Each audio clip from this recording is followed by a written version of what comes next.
Before we begin, please tap that like button, subscribe to our channel, leave a comment, and share your thoughts below. It helps the story reach more hearts. You won't regret sticking with this one to the end. Scarlett Banks was born in a neighborhood most people drove through with their doors locked and windows up.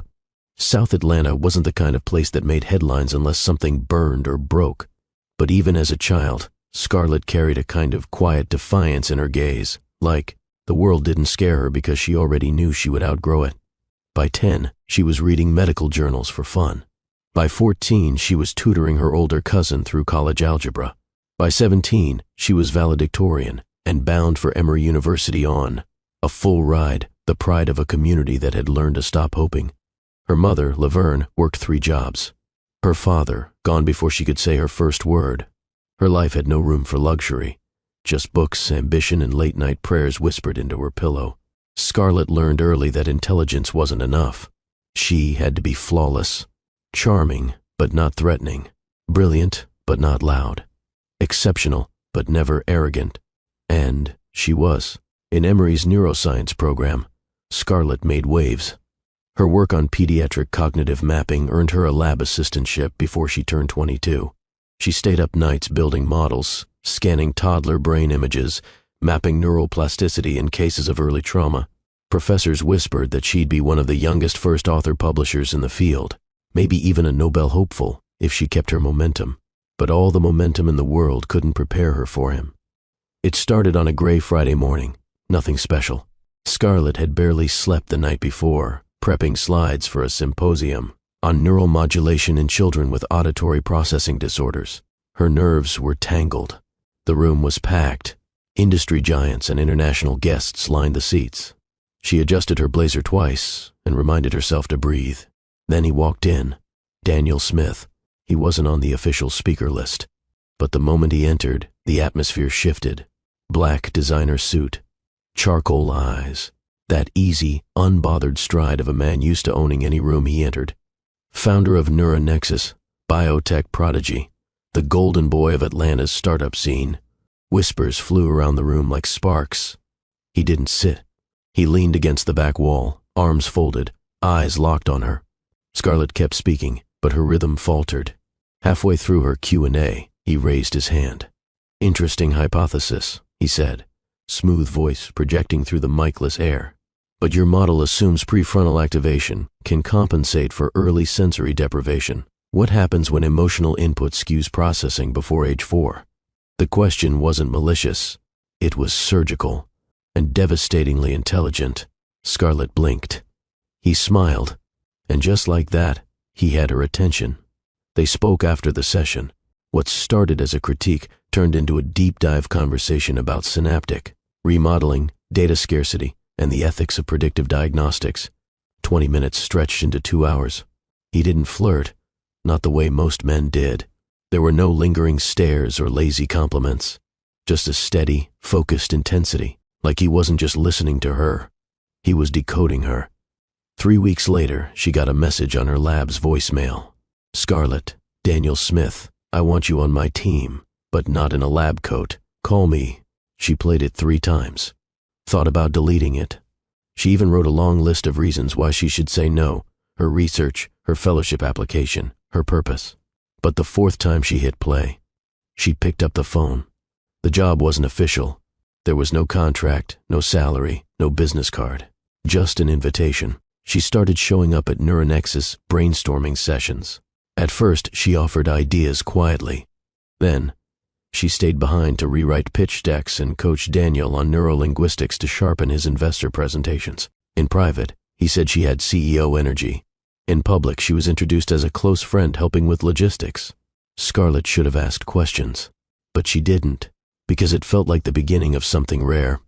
At 25, she moved into Daniel's Buckhead penthouse. He didn't propose, didn't call her his girlfriend. There was no label, just a toothbrush beside his, a mug with her name on it in the kitchen, a second keycard in her bag. They were building an empire. She convinced herself that was enough. She told herself the ring would come later, the credit would come later, that for now, staying close to brilliance, even if it wasn't her name on the wall, was part of the sacrifice. It would pay off. It had to. Scarlett's days blurred into Daniel's rhythms. Investor calls at dawn. Strategy meetings mid-morning. She sat beside him on flights, in boardrooms, behind velvet ropes. Always near, never seen. At night she revised his speeches while nursing a baby monitor on her lap, because then came the children. Not one, not two. Triplets. Nova, Ari, and Kai. 3 miracles born on a rainy Thursday in September. She labored for 19 hours. Daniel flew in on hour 15, stayed for the final 10 minutes, and cut one umbilical cord for the photos. Scarlett never complained. She named them, fed them, rocked them to sleep while reading neuroscience papers aloud so she wouldn't fall behind. When Daniel's mother suggested a nanny, Scarlett said, "No. These are mine," she whispered. "I've already given away too much." The world never saw the woman behind the genius. But without her, his empire would have collapsed before its second Series A. Scarlett never stopped working, but she also stopped asking for recognition. 6 years passed. She buried her dreams quietly, folded her ambition into bedtime stories and biometric algorithms whispered into Daniel's ear while he slept. She had been a rising star. Now she was a ghost in designer heels. But even ghosts remember who they used to be. And ghosts, they always come back. Have you ever given your all, your talent, your dreams, your voice, for someone else's spotlight? Drop a comment if you've ever felt invisible while helping someone else rise. The first night Scarlett spent in Daniel's penthouse, she didn't sleep. The room was vast, glass walls, marble floors, a view that looked out over the Atlanta skyline like a throne above the city. But Scarlett didn't feel like a queen. She felt like a guest. Her suitcase sat unopened beside the door. Her shoes lined neatly against the wall. She didn't know where to put them. Daniel walked in past midnight, unbothered. He tossed his jacket on the velvet chair and dropped a kiss on her forehead. "Long day," he murmured. "Investor pullout in Paris. Fixed it." Then he vanished into the bathroom. No questions, no welcome. Scarlett sat at the edge of the bed, staring at the skyline, wondering if she had just walked out of her life and into someone else's. 2 weeks later, she stopped wearing her badge to Neuronexus. She still came to the office, but only after hours or on weekends. Daniel said appearances mattered. Too many voices confused the narrative, he explained. Instead, she worked from home, edited strategy memos, drafted responses for the board. She'd finish a 40-page investor brief and watch as Daniel skimmed it on the balcony, then quoted it verbatim in an interview later. Scarlett didn't flinch when he called it his perspective. She just nodded. "You sounded clear." That became their pattern. He built the brand. She built the foundation. His world was relentless. Events, fundraisers, charity galas. Scarlett stood beside him in couture gowns he selected, smiling at donors, laughing at jokes that weren't funny. She became fluent in the art of being agreeable. Always 2 steps behind. Always dressed for roles she never auditioned for. In private, he praised her. "You keep me sharp," he said once, dragging his thumb across her lips before a dinner party. "Like a mirror that reflects my best." She wanted to tell him she was more than a mirror. But mirrors don't speak. So she stayed silent. When the kids came, everything changed, and nothing did. The pregnancy was rough.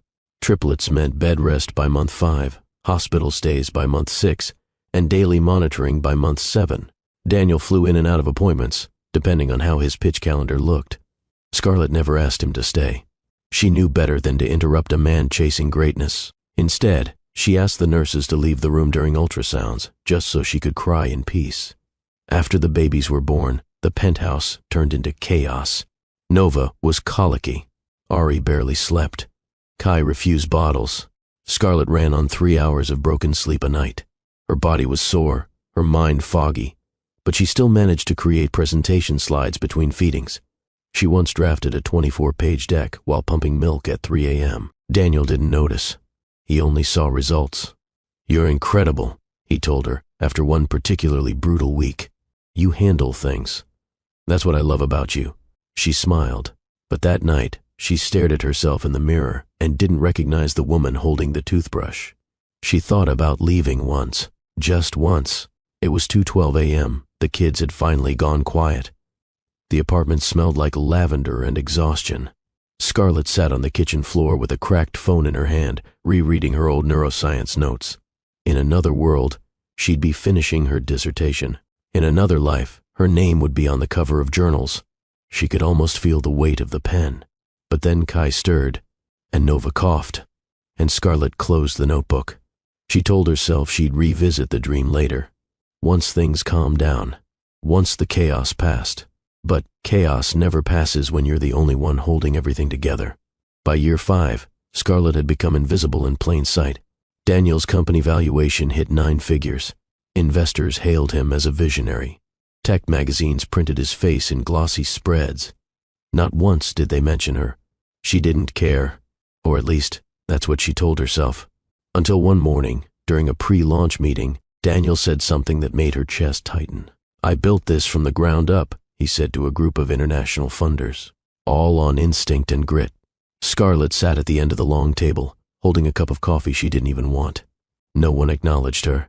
Later, in the car, she turned to him. "You could have mentioned the team." He shrugged. "They know." "No, they don't."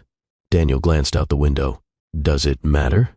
Scarlett looked at him for a long time, and then she looked at herself. And for the first time she began to wonder if love should feel like being erased. The thing about Daniel was, he never hit her, never yelled, never called her names. But emotional abandonment isn't always loud. Sometimes it's a closed door when you needed an open one. Sometimes it's silence in the room when you're crying in the dark. And sometimes it's handing someone your genius, only to watch them rename it as theirs. Still, Scarlett stayed. She stayed when the board rejected her proposal to create a subdivision focused on pediatric research under Neuronexus.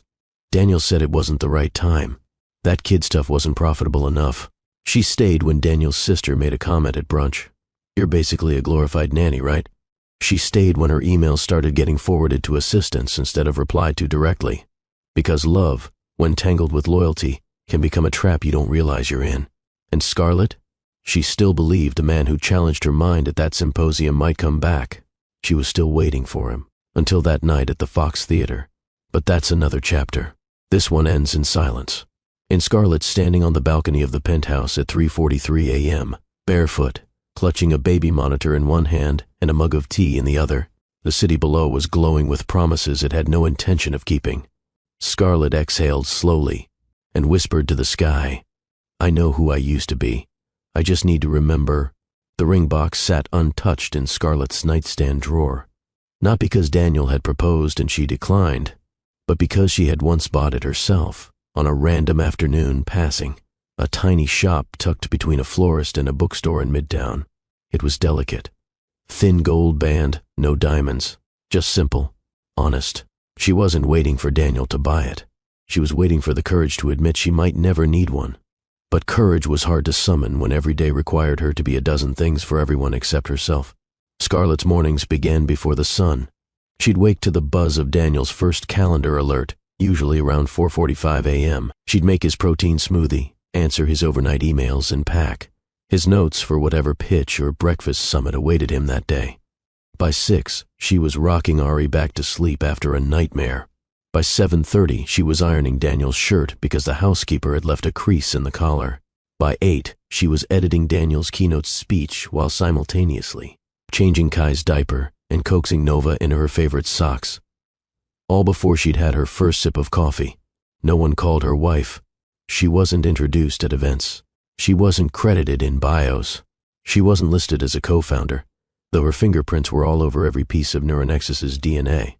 At best, she was the mother of his kids. At worst, she was invisible. And yet, she knew more about Daniel's company than half the executive board. She could recite the monthly burn rate, identify investor preferences from the cadence of their emails, and rewrite an entire patent application while breastfeeding.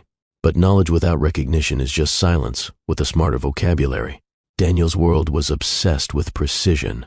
He wanted every detail immaculate. Dinner reservations on time, speaking points tailored to audience types, socks matching tie tones, everything optimized. Scarlett adapted fast. She was never late, never asked twice, never forgot. She learned how to whisper reminders in the exact tone that wouldn't make him feel corrected. She absorbed his moods like rainfall, reading his jawline tension, his blinking rate, the pauses between sentences. She could tell when he was losing a deal before the client ever spoke. Her job wasn't listed on paper. But she was the glue, and Daniel liked things that didn't need explanation. One night, during a charity gala for neurodivergent youth, a donor mistook her for an event coordinator. "Excuse me," the woman said. "Can you bring another chair for the table?" Scarlett smiled politely and fetched it. Daniel didn't correct the woman. Later in the car, she brought it up gently. "I think she thought I was staff." "You handled it well," he replied. "No reason to embarrass anyone."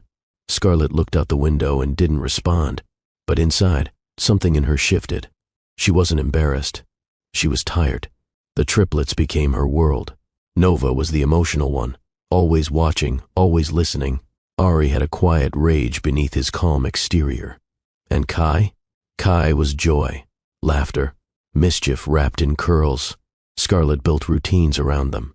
Breakfast stories, playroom labs, afternoon nature walks. She used neuroscience games to stimulate their early cognition, tracking their speech and motor development with precision that would make any academic proud.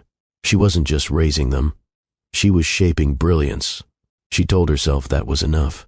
But at night, once they were asleep, and Daniel was away, again, Scarlett would sit on the floor with her old journals and wonder who she was without everyone else's needs to fulfill. Daniel's family never accepted her. They smiled, they nodded, but they never saw her. His mother once asked, "Are you still doing the brain thing, or are you full-time at home now?" Scarlett replied, "Both." The woman raised an eyebrow. "Ah, so not really either." It stung, not because it was cruel, but because it was strategic. Daniel never corrected her either. Later, when Scarlett asked why, he said, "She doesn't mean anything by it. Just ignore her." But ignoring only works when your self-worth isn't being chipped away by people you're forced to sit beside. Scarlett learned to keep her wins to herself. When an academic journal reached out to reprint one of her early conference papers, she celebrated alone. When her toddlers used advanced sentence structure months before their age group, she wrote it in her notebook and smiled silently. When her former professor emailed asking if she'd consider returning to research, part-time, she drafted a reply, deleted it, and never mentioned it to Daniel. There wasn't space for two stars in their household. One had to dim. Daniel believed in merit. He often said, "People rise to their level. If they don't, they weren't ready." Scarlett had risen. Quietly. Repeatedly, without applause, and yet she was still at the bottom of the guest list. On their 6th anniversary, not of marriage but of the day she moved in, Daniel brought home an orchid. No dinner, no card, no reflection, just a flower and a nod. Scarlett accepted it with a smile, but after he left the room she gently placed it in the trash, not out of anger, but because it was too beautiful to be wasted on pretending. The neighbors in Buckhead referred to her as Daniel's woman. Not partner, not fiancé, just an attachment. One woman once asked, "Do you ever miss working, or are you fulfilled by domestic things?"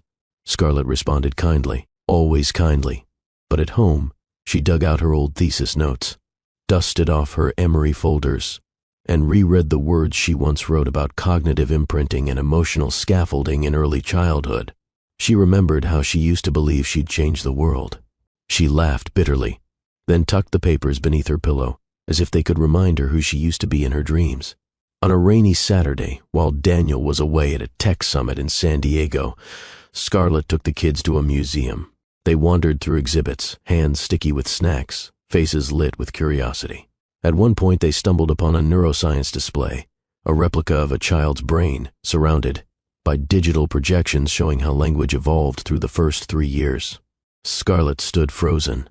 That was her model. The design, the mapping, the structure. She had pitched it in a research forum years ago, before Neuronexus, before Daniel. Someone had recreated it. She wasn't credited, but she knew it was hers. She touched the glass and whispered, "Still here." Have you ever watched someone take your idea and present it like it was their own? Tell us your story below. Your voice matters here. Also, don't forget to hit the subscribe button and like this video before we continue. That night, Scarlett put the kids to bed and sat in the living room with a glass of water. No wine, no distractions, just silence. She opened a blank document, typed 2 words, Chapter 1, She didn't know what the book would be, but she knew it had to start somewhere. Because if she waited any longer, she'd vanish completely, and she'd worked too hard, dreamed too vividly, sacrificed too deeply, to disappear without leaving her name behind. There's a specific kind of heartbreak that doesn't come with betrayal or abuse. It comes from being overlooked, from standing beside someone for years, only to realize you were always invisible to them. That was the heartbreak Scarlett carried, not loud, but constant. In Daniel's world, gratitude was rare. Applause was for shareholders. Appreciation came in transaction form, bonuses, gifts, performance charts. Scarlett didn't get bonuses. She got thank yous whispered when no one else was around, and even those were infrequent. But she kept showing up, because somewhere deep inside, she still believed love wasn't always loud, that maybe what they had was unspoken but understood. It wasn't. She noticed it one morning during a team retreat in Charleston. Daniel had flown his executive leads to a private villa for a 3-day vision reset. Scarlett came along, not officially, of course. She was there to watch the kids, prep Daniel's speaking notes, and handle logistics while the others toasted mimosas. During a team dinner, Daniel stood to give a toast. He praised the CTO for building the architecture, thanked his CFO for loyalty, nodded to his lead strategist, saying, "She makes me look smarter than I am." Scarlett waited, smiling, expecting something. He raised his glass. To the team that made this possible, then he sat. Later that night, she found him on the patio, scrolling through emails. "Did you forget someone?" she asked gently. He looked up, confused. "Tonight," she clarified. "At the table." Daniel blinked. "What do you mean?" Scarlett folded her arms. "You thanked the strategist who repeats half the things I write for you, the CTO who came in 2 years ago, but you didn't mention me." He sighed.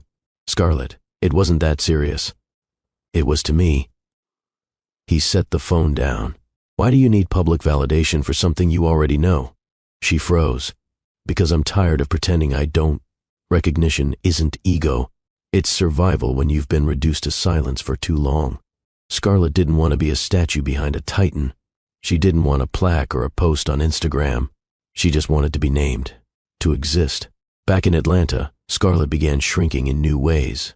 She declined more events, avoided investor mixers. She stayed with the kids more, not because she was retreating, but because it was the only place she still felt useful. The triplets saw her. They knew her worth instinctively. Ari would hold her hand without being asked. Nova drew family pictures where Mommy had a superhero cape. Kai once said, "Mommy builds brains," and it nearly brought Scarlett to tears. Daniel, meanwhile, was gearing up for a tech conference in Toronto. He invited Celeste Monroe to speak on a brand equity panel. Scarlett noticed the email. She didn't ask questions. She just filed it away, quietly. By this point, Scarlett had created an entire archive of her contributions, ghostwritten policy, drafts, investor summaries, early-stage concept frameworks, even the product roadmap skeleton, all in a hidden folder. She didn't know why she was collecting them. She only knew that one day, someone might need to know the truth, even if that someone was herself. One evening, while Daniel was in LA and the kids were asleep, Scarlett opened her laptop and typed out a mock grant proposal for a new research initiative, early cognitive repair through applied neural patterning. She gave it a name, the Elise Protocol, after her grandmother, the first woman in her family to graduate college. She didn't know if it would go anywhere, but as she typed, her fingers moved like they remembered who she was. Every hypothesis poured from a place inside her that had been dormant for too long. She wasn't writing to impress anyone. She was writing to breathe. Daniel returned from LA with new branding deals, fresh partnerships, and another watch to add to his collection. Scarlett asked how it went. He grinned. "They love me. We're on the cusp of something massive." She smiled. But she didn't ask for details, because she knew what we meant in his language. It never included her. On the twins' 4th birthday, Daniel hosted a backyard brunch. The Smiths flew in from Buckhead. Neuronexus execs floated in with overpriced gifts and polite small talk. Celeste Monroe arrived late.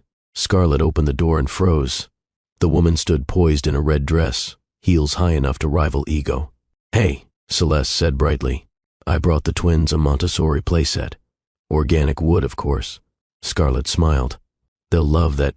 Celeste made herself at home, chatting with Daniel's father, helping herself to champagne, laughing at a volume slightly too high. Scarlett caught her touching Daniel's wrist once. Daniel didn't pull away. He didn't look at Scarlett either.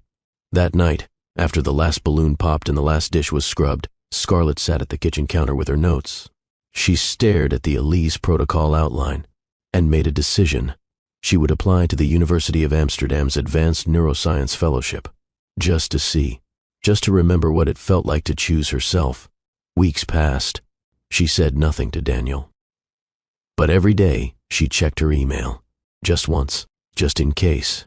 Then one morning, as she poured cereal for Nova and tied Kai's shoelaces, her phone buzzed. She opened it casually, expecting a sale notification or a group chat alert. But there it was. Subject: acceptance into UV Fellowship Cohort, 2025. Her hands trembled. She read it twice. 3 times. Then sat on the floor and cried. Quiet, breathless tears. Not because of joy, but because something dormant had just awakened. She didn't tell Daniel immediately. She wanted the right moment. But moments like that don't exist in relationships built on imbalance. So she chose a Tuesday night. They were having dinner. The kids had gone to bed. The TV was low. I got accepted into a neuroscience program in Amsterdam, she said softly. Daniel looked up from his phone. For a paper? For a full fellowship? Pause. Silence. Then, what about the kids? They'd come with me. Another pause. You're serious? She nodded. Very. Daniel exhaled. You'll be alone over there. No support, no family. I'll have me. And who's going to help you raise 3 kids while dissecting infant cognition? I've been doing that for 6 years already. He didn't say congratulations. He didn't ask for details. He just said, let me know what you need from me. Scarlett nodded, but in that moment she knew. He had never truly seen her, and she was done begging to be seen. That night, as she packed her old notebooks into a single suitcase, she whispered to herself, I'm not leaving for Amsterdam. I'm leaving for me. Scarlett had never cared for Atlanta's high society scene. The champagne always tasted like performance, and the smiles were stretched tight like corsets. Still, she'd gone to every gala, every launch, every award night. She showed up for Daniel, dressed in gowns he liked, styled to match the image he crafted. But that night felt different. Daniel's 37th birthday was being held at the Fox Theater, historic, lavish, dramatic. A venue meant for declarations, not whispers. Scarlett was late, though not by accident. She'd spent the day with the kids, helping Ari build a cardboard city, brushing Nova, his hair into soft twists, and letting Kai spill pancake syrup all over her silk top. It was life, messy and beautiful. When she finally changed, she picked a simple black dress, no designer label, no statement heels, just her. In her hand, she carried a small, gift-wrapped box. Inside it, a worn leather journal filled with Daniel's early startup scribbles, annotated by her own ideas from 6 years ago, and a vintage Rolex, an exact model he once pointed at in a window and whispered, someday. She hadn't wrapped them for effect. She wrapped them out of love. That was her mistake. The moment she stepped into the theater's marbled lobby, she felt it. A shift. A chill. Something off. Laughter echoed from the mezzanine, where Daniel's circle congregated around the private bar. Scarlett made her way up the grand staircase. Every heel click felt louder than it should have. At the top, she spotted him. Daniel, smiling wide, dressed in a sharp navy tux, surrounded by familiar faces. And then she saw her. Celeste Monroe, the influencer turned brand consultant. Blonde, lithe, dressed in scarlet silk that clung like a second skin. She was feeding Daniel a piece of cake, laughing as icing smeared the corner of his mouth. Daniel leaned forward and let her wipe it away with her thumb. His family roared with amusement. Scarlett stood frozen. No one noticed her. Correction. No one acknowledged her. She blinked slowly, shifted her weight. Daniel finally turned as if hearing a distant bell. Oh, he said with a polite smile. Perfect timing. Perfect timing? Like she was a server delivering a second bottle of wine. We should talk, he added. Upstairs. No apology. No guilt. Just casual suggestion, like nothing had ruptured. Scarlett nodded. She followed him to one of the private suites overlooking the ballroom. The door clicked shut. He didn't offer her a seat. He didn't take one either. He reached into his jacket and pulled out an envelope, set it on the glass table between them. Scarlett looked at it, said nothing. "It's a check," Daniel said. "4 million. Her throat tightened. "You deserve comfort," he continued. "Peace. The Decatur house is yours. The kids' tuition will be covered indefinitely. You won't have to work. You'll be free." Scarlett's grip on the gift box tightened. "Free?" she echoed. He nodded, as if he were offering her emancipation from a burden. Scarlett tilted her head. "And this is your idea of freedom?" Daniel didn't blink. "You've sacrificed a lot. This is me, making it right." She could have screamed. She could have hurled the journal at him, thrown the Rolex in his face, reminded him of every speech. She helped him write every algorithm she tested in the quiet corners of their shared life. But she didn't. Instead, she placed the wrapped gift on the table beside the envelope and smiled. "Thank you," she said softly. Daniel blinked, caught off guard. "For what?" he asked. "For finally letting me see."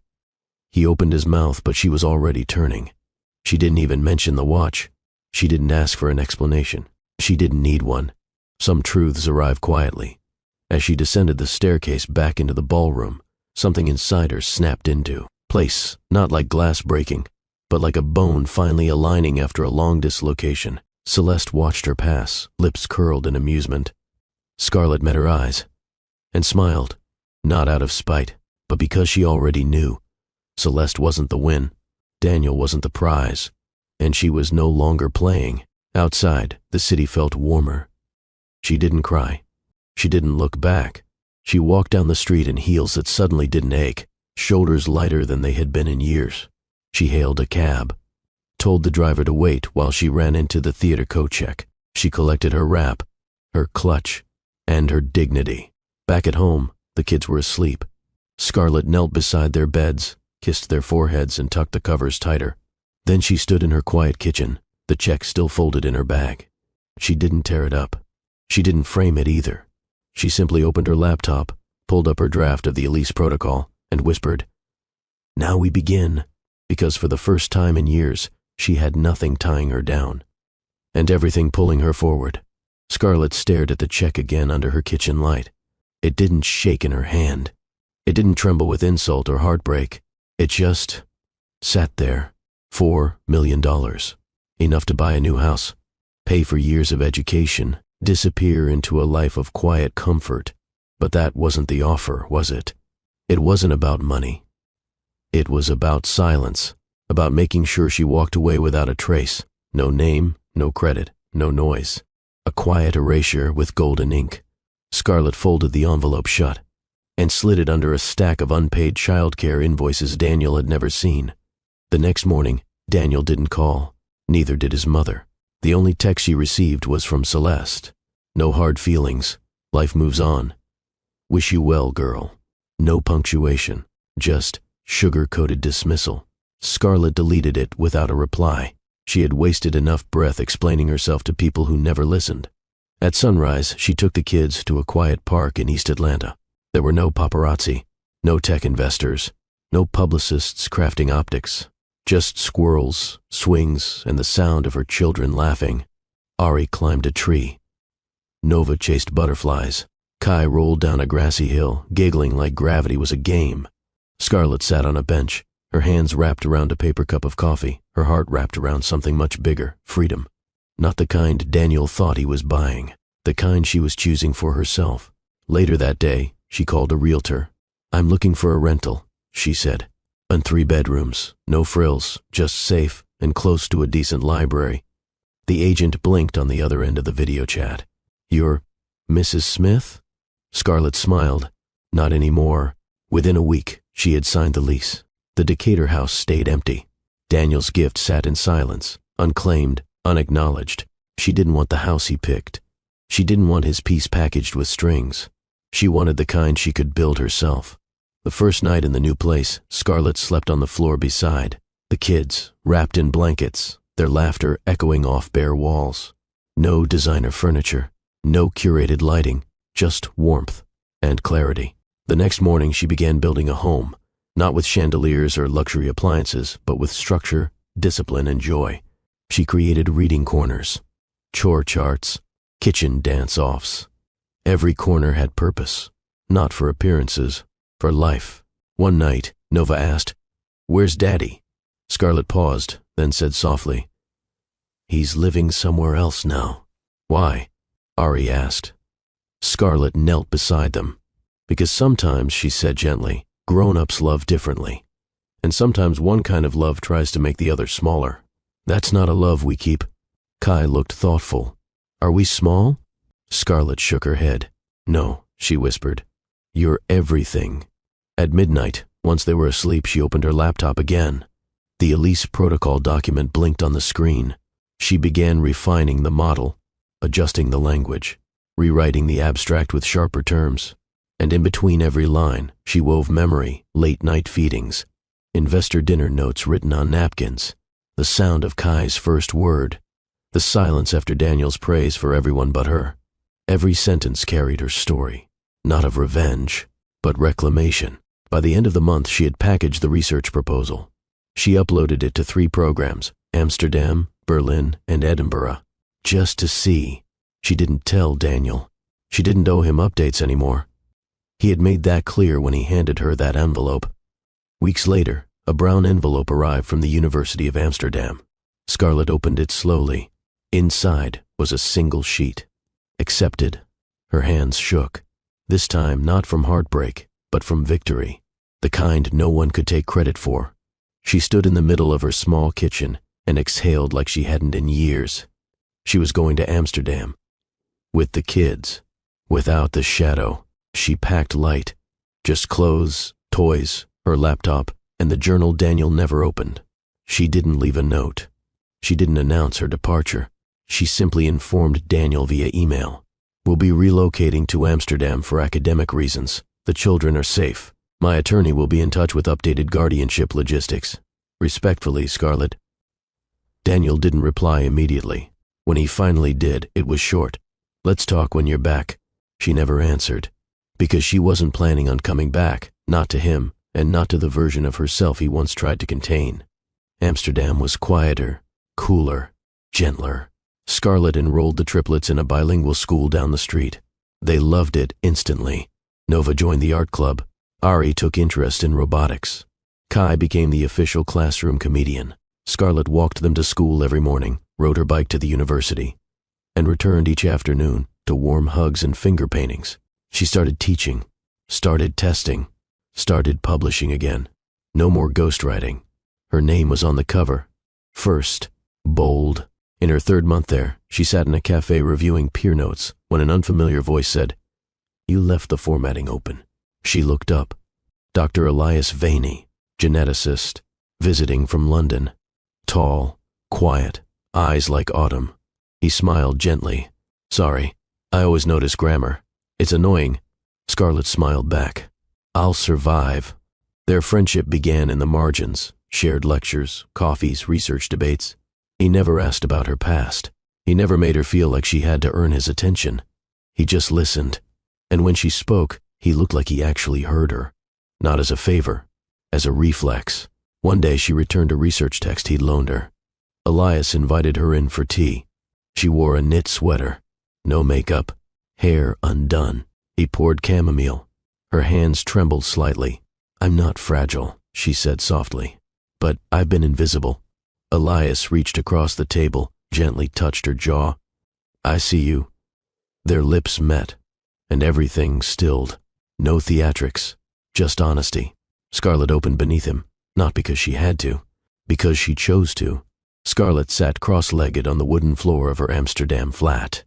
No rugs, no fancy decor, just pale light pouring through the wide windows and the soft sound of wind outside. The triplets were asleep, finally. Their breathing patterns were different, but familiar to her now like lullabies. Kai's quiet snore, Ari's soft sigh, Nova's gentle murmur of unfinished dreams. Scarlett's laptop screen glowed in the dark. The file named the Elise protocol blinked with possibility. She didn't open it yet. Instead, she wrapped her arms around her knees and allowed herself a moment to feel it. Not fear, not doubt, but presence.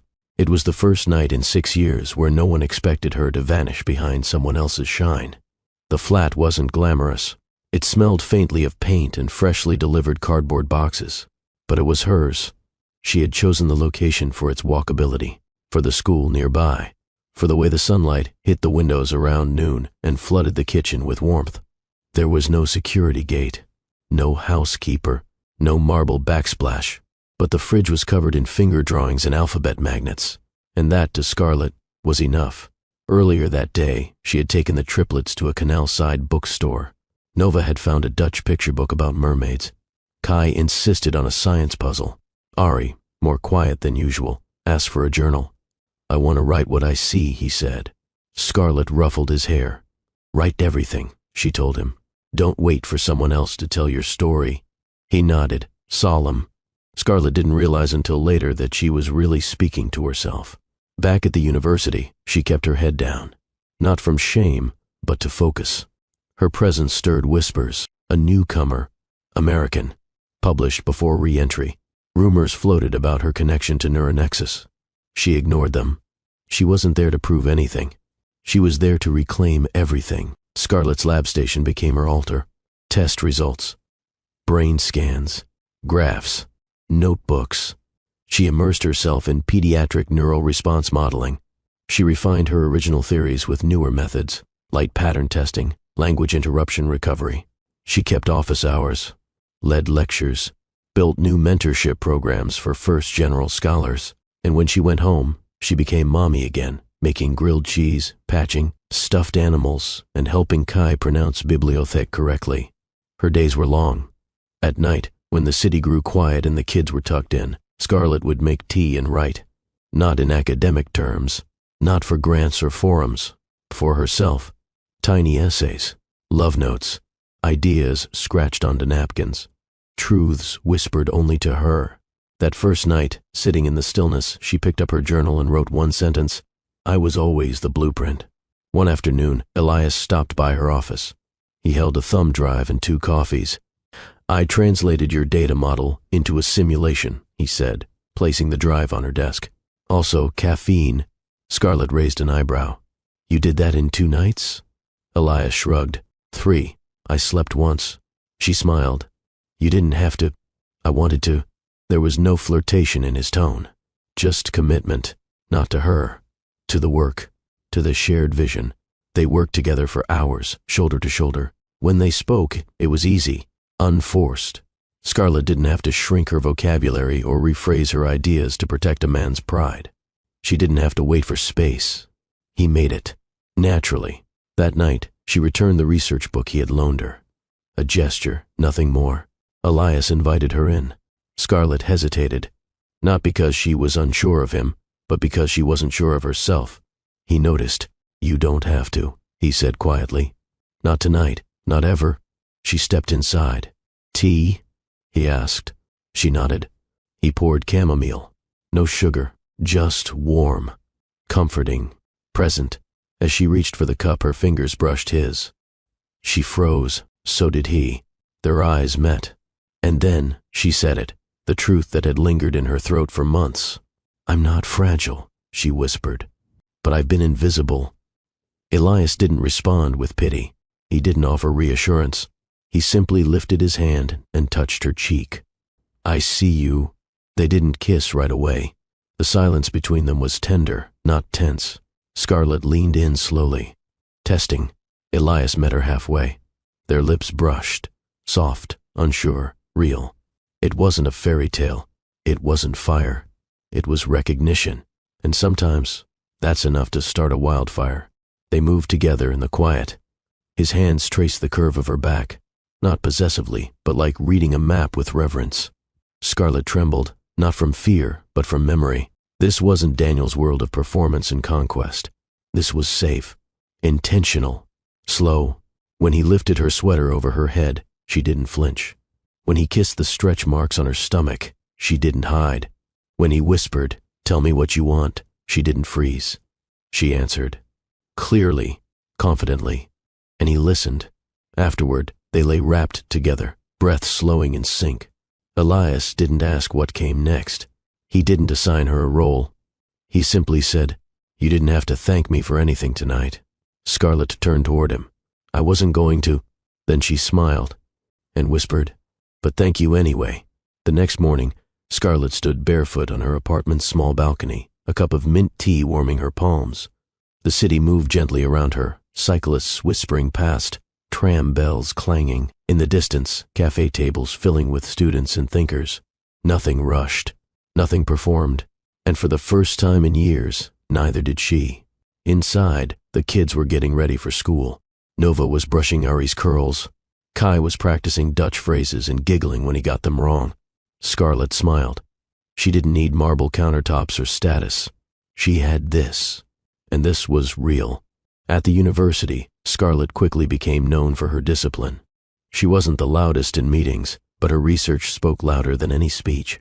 The Elise protocol, once a scattered theory born between feedings, was now a fully formed model, supported by trial cases, neural imaging data, and real-time developmental outcomes. Professors began citing her. Students started asking for mentorship, and slowly, Scarlett's name found its way onto panels, forums, and symposium invites. Not as Daniel Smith's former partner, not as the woman behind Neuronexus, but as Dr. Scarlett Banks. She hadn't just reinvented herself. She had finally been restored. In the evenings, after class and lab work, she walked the canals with the kids.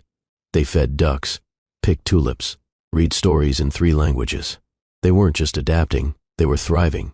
Ari started writing poetry in his journal. Nova joined a coding group. Kai became friends with a boy who taught him how to ride without training wheels. One night, Nova asked, "Why did we leave America?" Scarlett thought for a moment. "Because Mommy needed to remember who she was," she answered. Nova blinked. "Did you forget?" "No, baby," she said, kissing her daughter's forehead. "But someone else tried to make me." Back at the lab, Elias and Scarlett continued working closely. Their bond deepened, not in dramatic declarations, but in the details. He remembered how she took her coffee. She noticed how he always tapped his pen when deep in thought. They challenged each other intellectually, respected boundaries, and never assumed access. One afternoon, while reviewing case notes, Elias asked, "What's your biggest fear?" Scarlett didn't hesitate. "Waking up in someone else's life again." He nodded, then said, "My fear is not recognizing myself in mine." Their eyes met. No follow-up needed. Some connections live in quiet understanding. On their next night together, there was no hesitation. Scarlett arrived at Elias's apartment wearing a long cream sweater over leggings. No makeup, no pretense. He opened the door with a smile and didn't say a word. He just stepped aside and let her in. That night was different. Still slow, still tender, but full of certainty. They kissed like people who had learned not to waste time. They touched like explorers, curious, reverent. Scarlett climbed onto him in the soft candlelight, her hands pressed against his chest. "This is my body," she whispered. "And I'm not giving it away. I'm choosing where it belongs." Elias didn't try to control her pace. He followed her lead, moving with her like a man honoring the moment. Their breaths tangled, their skin met without performance. No rush, no roles, just truth. Later, lying tangled together, Elias whispered, "You're not the same woman I met." Scarlett turned to him. "No, I'm not." She paused. "And I never want to be her again." At the lab the next day, a courier delivered a sleek envelope to Scarlett's desk. Inside, an invitation to the European Pediatric Summit. Not as an attendee, as a keynote speaker. She would be presenting the Elise protocol to the world. Her hands shook, but not with nerves, with power. She walked to the observation room, where the triplets were participating in a cognitive puzzle session. Watching them solve, stumble, and succeed reminded her why she started this work. They weren't just her children. They were her foundation, her reason. Back at home, she found a small note taped to the fridge. It was written in Ari's careful print. "Mommy, I'm proud of your brain." Scarlett sat at the kitchen table and cried. Not from sadness, from arrival. The night before the summit, Elias offered to take the kids for ice cream. Scarlett almost said no, but then she smiled. "Thank you." "You're ready," he said. "They're going to listen, really listen." Scarlett nodded. "That's the part that scares me." He stepped closer. "It shouldn't. The world's been missing your voice." The next day, she stood behind the podium, nerves pounding quietly beneath her calm. Her slides lit the auditorium behind her. The room was full. Scientists, journalists, clinicians. But she focused on the three small faces in the front row: Nova, Ari, Kai. Scarlett adjusted the mic, took a breath, and began. She didn't speak with performance. She spoke with clarity, with lived experience, with a depth that came not from textbooks, but from years of watching children grow with their mother beside them, not over them. By the end of her talk, the room was still. Then came the applause.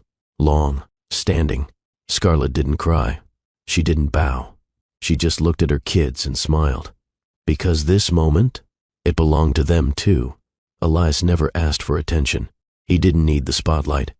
He didn't perform for praise or pose for admiration. That's what startled Scarlett at first. His steadiness. It wasn't flashy. It wasn't poetic. It was constant. And after years of emotional tightropes, Scarlett found constancy more seductive than charm. They worked in parallel. Scarlett's research leaned into neuroplasticity and early stimulation. Elias focused on inherited trauma markers and emotional response patterns in infants. Their fields overlapped in subtle ways. Their lives, even more so.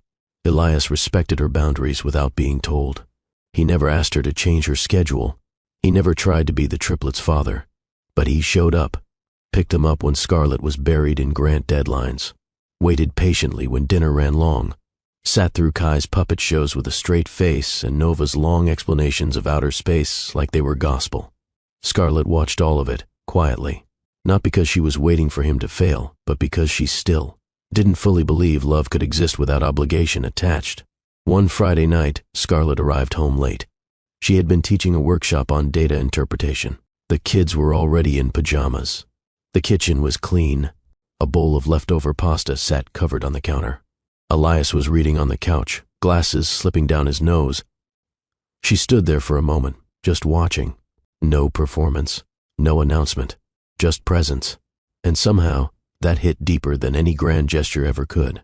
Later that night, they lay together in bed. Scarlett traced the lines of Elias's forearm. "Why are you still here?" she asked softly. He didn't pretend not to understand. He just turned to her and said, "Because I want to be." She nodded. But her voice came again, quieter. "What if I fail?" "You won't," he said. "But even if you did, I'd still be here." Scarlett's throat tightened.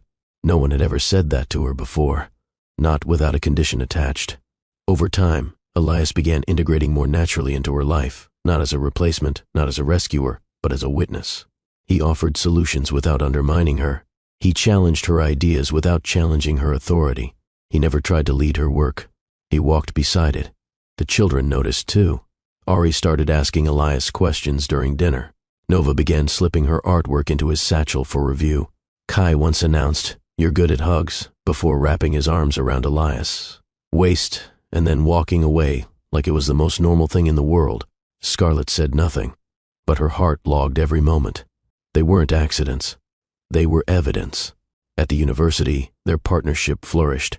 Together, they co-led a multidisciplinary research initiative exploring how genetic trauma markers respond to active cognitive reprogramming in early development.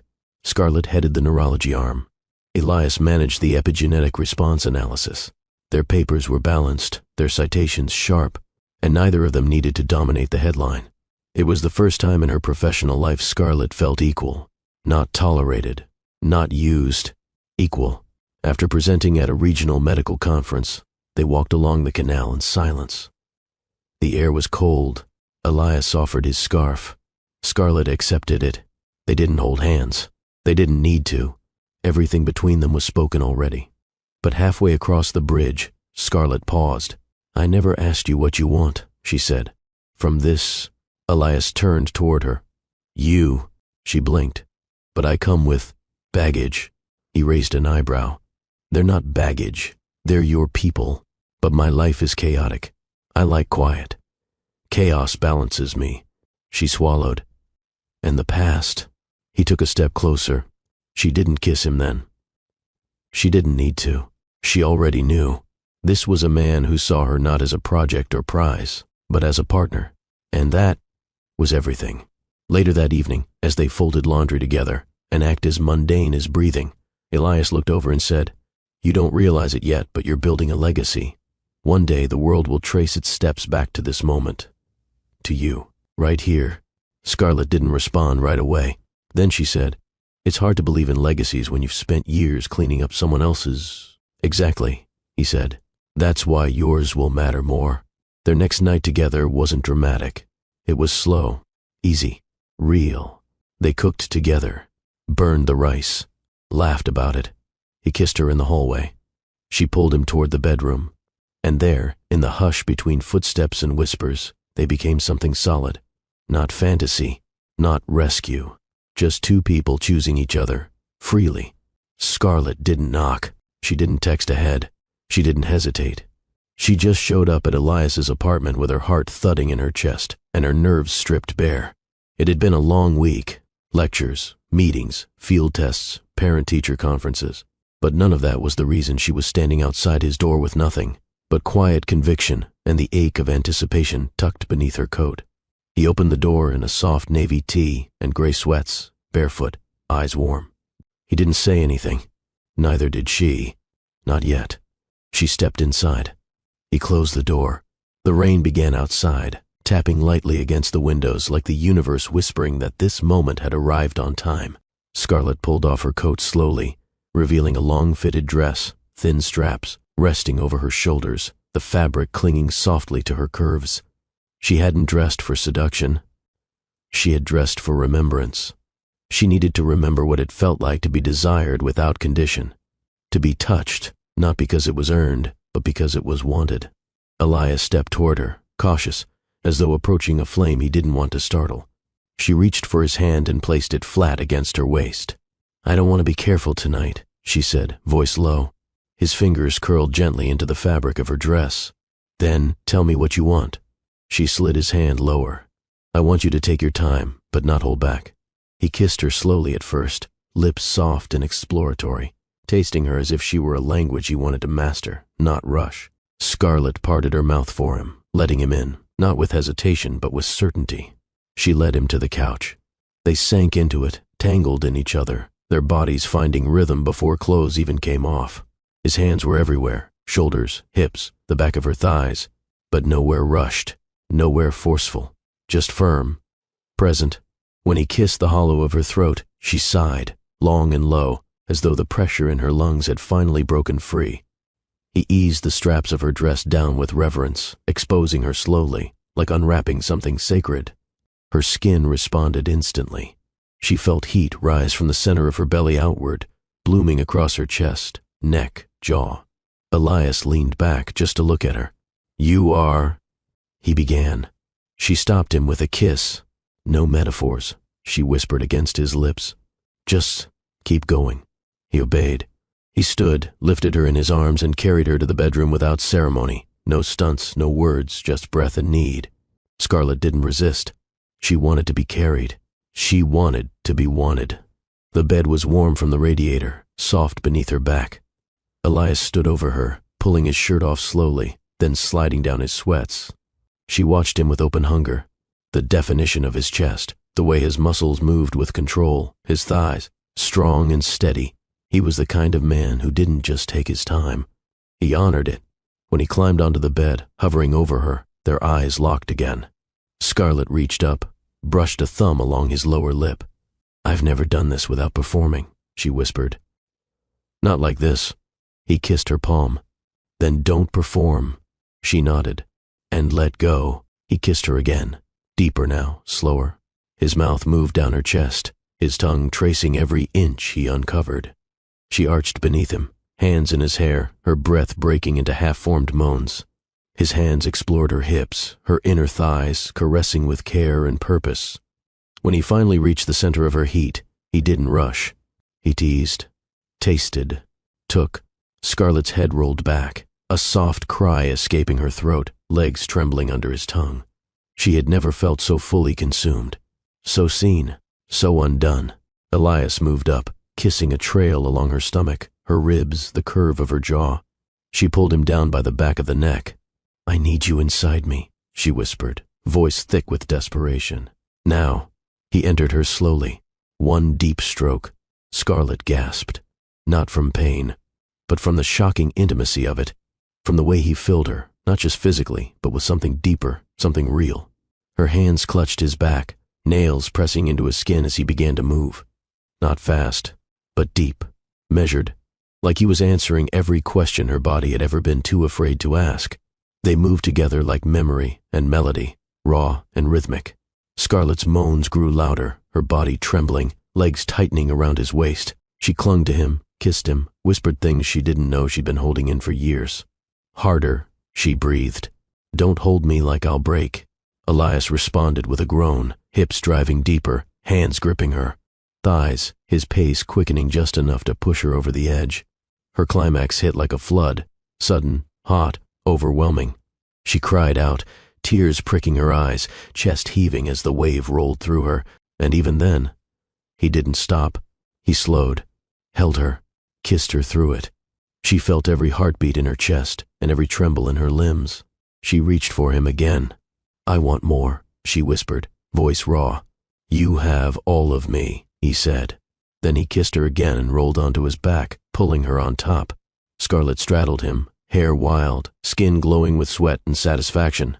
She looked down at him and smiled, truly smiled. Then she sank down, taking him in again, slow, inch by inch. Elias groaned beneath her, his hands holding her hips, letting her lead this time. Scarlett moved with purpose, riding him with a mix of power and surrender. Her body rocked in waves, her moans filling the room like a song only he could hear. He watched her the whole time, never looked away. Even when he came, it was with her name in his mouth and her body wrapped tight around his. They collapsed into each other, breathless, wrapped in sweat and softness. Scarlett buried her face in his chest.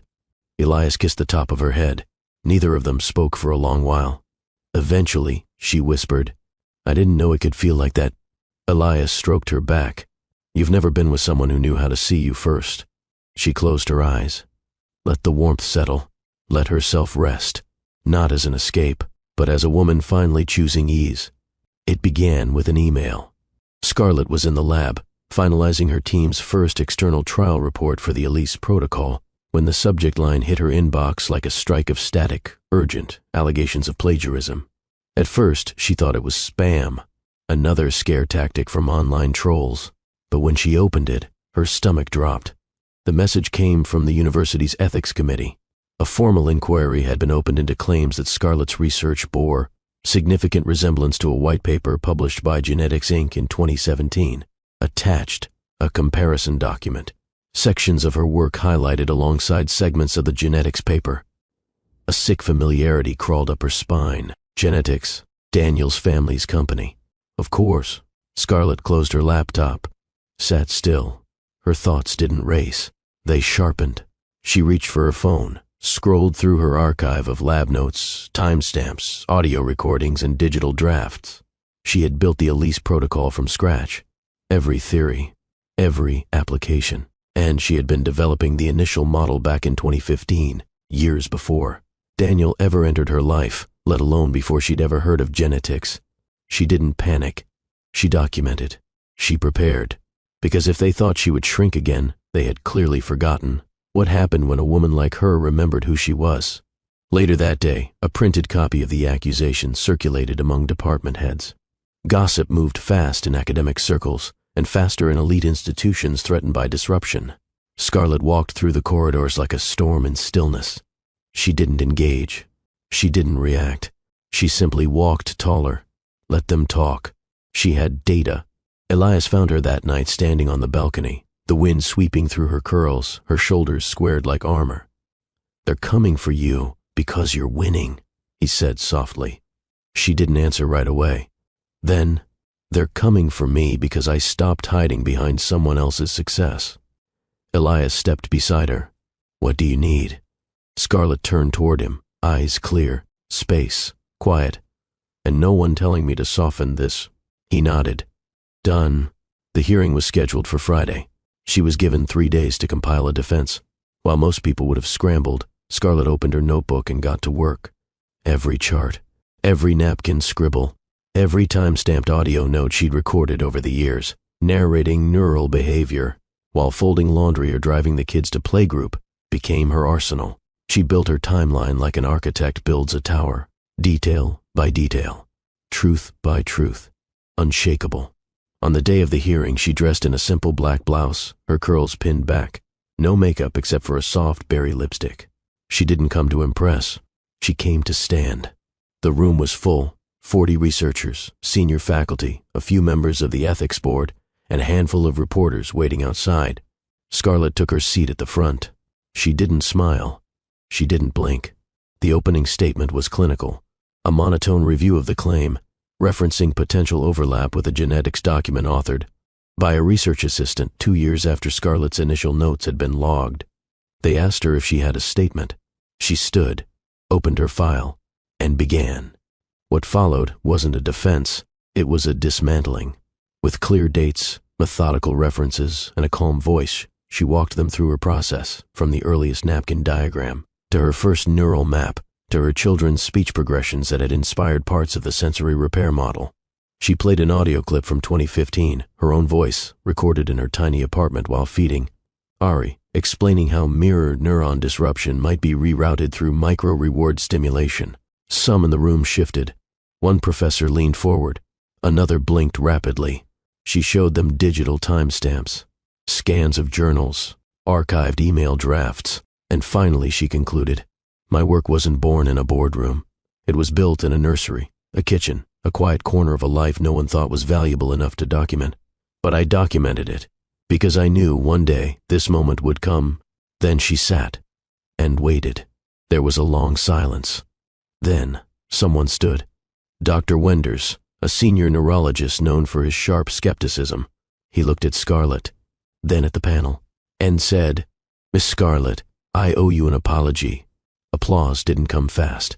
It came slow, rising like a tide, then louder, then all at once. Scarlett didn't bow.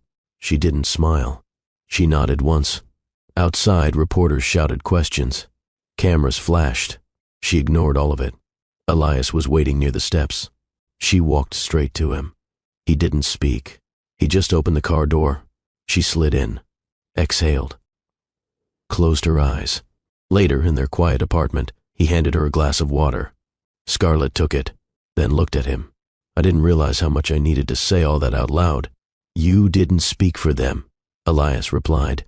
"You spoke for yourself." She nodded and whispered, "Finally." 3 days after the hearing, the university issued a formal statement. It was short, unapologetic, clinical. Dr. Scarlett Banks has been cleared of all allegations. The research in question is her original work, developed independently and prior to any reference materials cited. The university regrets the inquiry and stands by her continued academic integrity. Scarlett read it once, then closed the email. It was not justice. It was bureaucracy, but it was done. The real redemption didn't come from the institution. It came from the ripple. Within 24 hours, the international neuroscience community started talking. A prominent journal released an op-ed titled, "How Academia Almost Erased One of the Brightest Voices in Pediatric Cognitive Research." Scarlett's inbox flooded with invitations, podcasts, panels, collaborations. Professors she once admired from afar now addressed her with respect, not because she demanded it, because she had earned it. Again, her keynote at the European Pediatric Summit was moved from a breakout room to the main stage. She didn't change her presentation. She didn't add slides. She just changed her tone. She stood behind the podium, the triplets seated front row with Elias, and said, "I used to think my ideas weren't valid until someone else confirmed them, but now I understand. Truth doesn't wait for permission, and neither should the people who carry it." Her words weren't met with just applause. They were met with action. 2 universities reached out immediately. One offered her a fellowship to lead a cognitive innovation division. The other offered her a permanent chair. Later that night, she and Elias walked the canals in silence. She wasn't floating. She was grounded. Scarlett had been lifted before, by Daniel, by promises, by appearances. This was different. This was earned from the marrow. At home, Ari gave her a handmade award cut from cardboard and glitter glue. Nova read her a poem she'd written about mommy's brain-saving kids. Kai, not to be outdone, declared he was building a superhero based on her work. Scarlett listened, smiled, and felt full, not with pride, with peace. The next week, she was asked to give a televised interview. She almost declined. Not out of fear, but because she didn't want to dilute her story into a soundbite. Elias said, "Tell them the truth, the real one, not the shiny one." She agreed. The interview aired on a Wednesday night. Scarlett wore a soft burgundy blouse, no jewelry, and her hair down in curls. The host asked, "How did it feel, being accused of stealing your own work?" Scarlett didn't flinch. "I wasn't shocked. I was expected to stay quiet, to vanish. But I've done that before. This time I knew better." "And what would you say to women who've given their best ideas to someone else?" Scarlett leaned forward slightly. "Take them back." The clip went viral, not because it was dramatic, but because it was honest. Comment sections filled with stories from women across industries, scientists, nurses, artists, teachers, people who had been made to feel small while carrying things too big for credit to cover. One night she received a handwritten letter from a mother in Brazil. Her child had been part of an early trial using Scarlett's model. The mother wrote, "He speaks now. He says, 'Mama, you changed my life, and you don't even know my name.'" Scarlett cried reading it, not because she wanted thanks, but because the work was finally touching the people it was meant for, directly, without filters. She framed the letter, not beside her degrees, beside the triplets' first drawings, because that's what legacy looked like, not plaques. Impact. She began speaking to younger researchers, first general students, single mothers. Every seminar ended the same way. "Your name matters. Put it on your work, say it out loud, don't let them forget it." And they didn't. Her sessions began to fill beyond capacity. She started mentoring full-time. The Horizon Institute, one of Europe's most prestigious neurological bodies, invited her to head its pediatric cognition wing. Full autonomy, full recognition, full control. She accepted, not because she needed a title, but because she had earned the authority to say yes on her own terms. Elias surprised her with a small dinner that night. Just him, the triplets, and a homemade cake with icing that read, "Chief of Brains and Bravery." They laughed until Kai got frosting in his curls. Scarlett stood in that candlelit kitchen, watching her life glow. It wasn't fancy.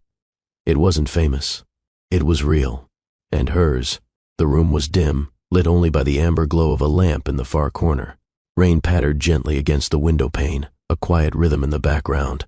As Scarlett stepped out of the bathroom, towel drying her hair, Elias sat on the bed, legs stretched out, reading one of her old research drafts she'd left open on the desk.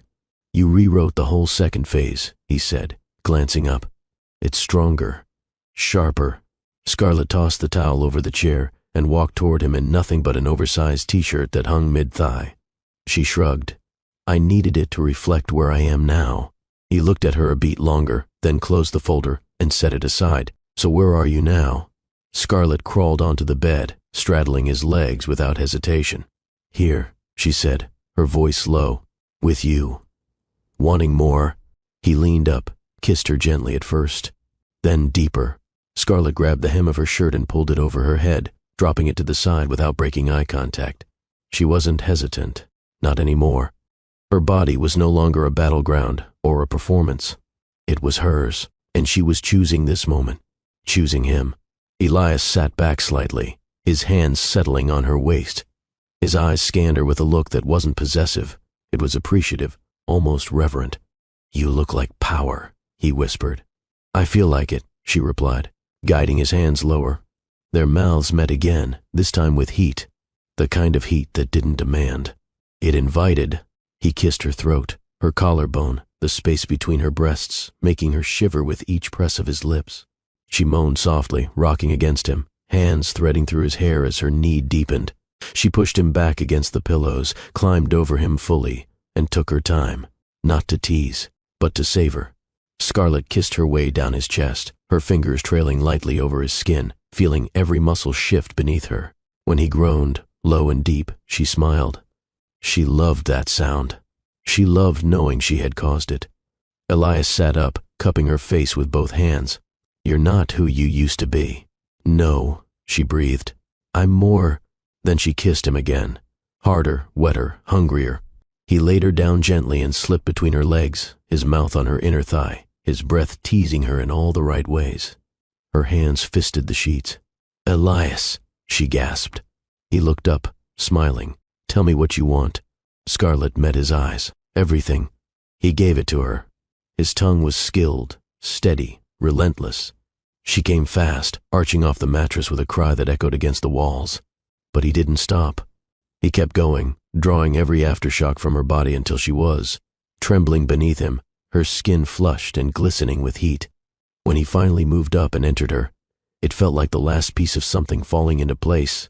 Scarlet gasped again, not because it hurt, but because it felt like coming home. They moved together in sync, her legs wrapped tight around his waist, her nails digging into his back as he drove deeper. Elias kissed her neck, whispered her name like it was a vow. Her body clung to his like it had found its match. Not someone to worship, not someone to serve, but someone to burn with. Scarlet rolled on top again, her rhythm confident, her body wild.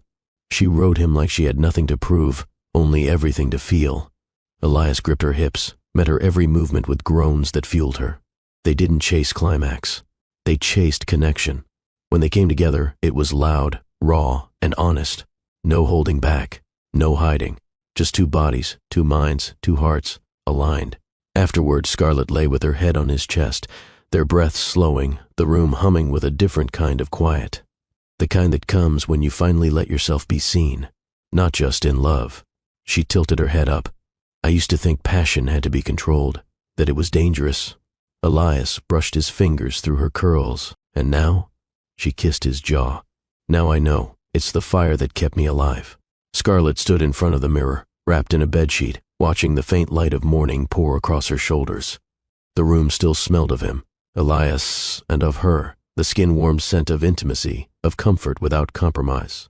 She turned, her bare back catching the golden haze.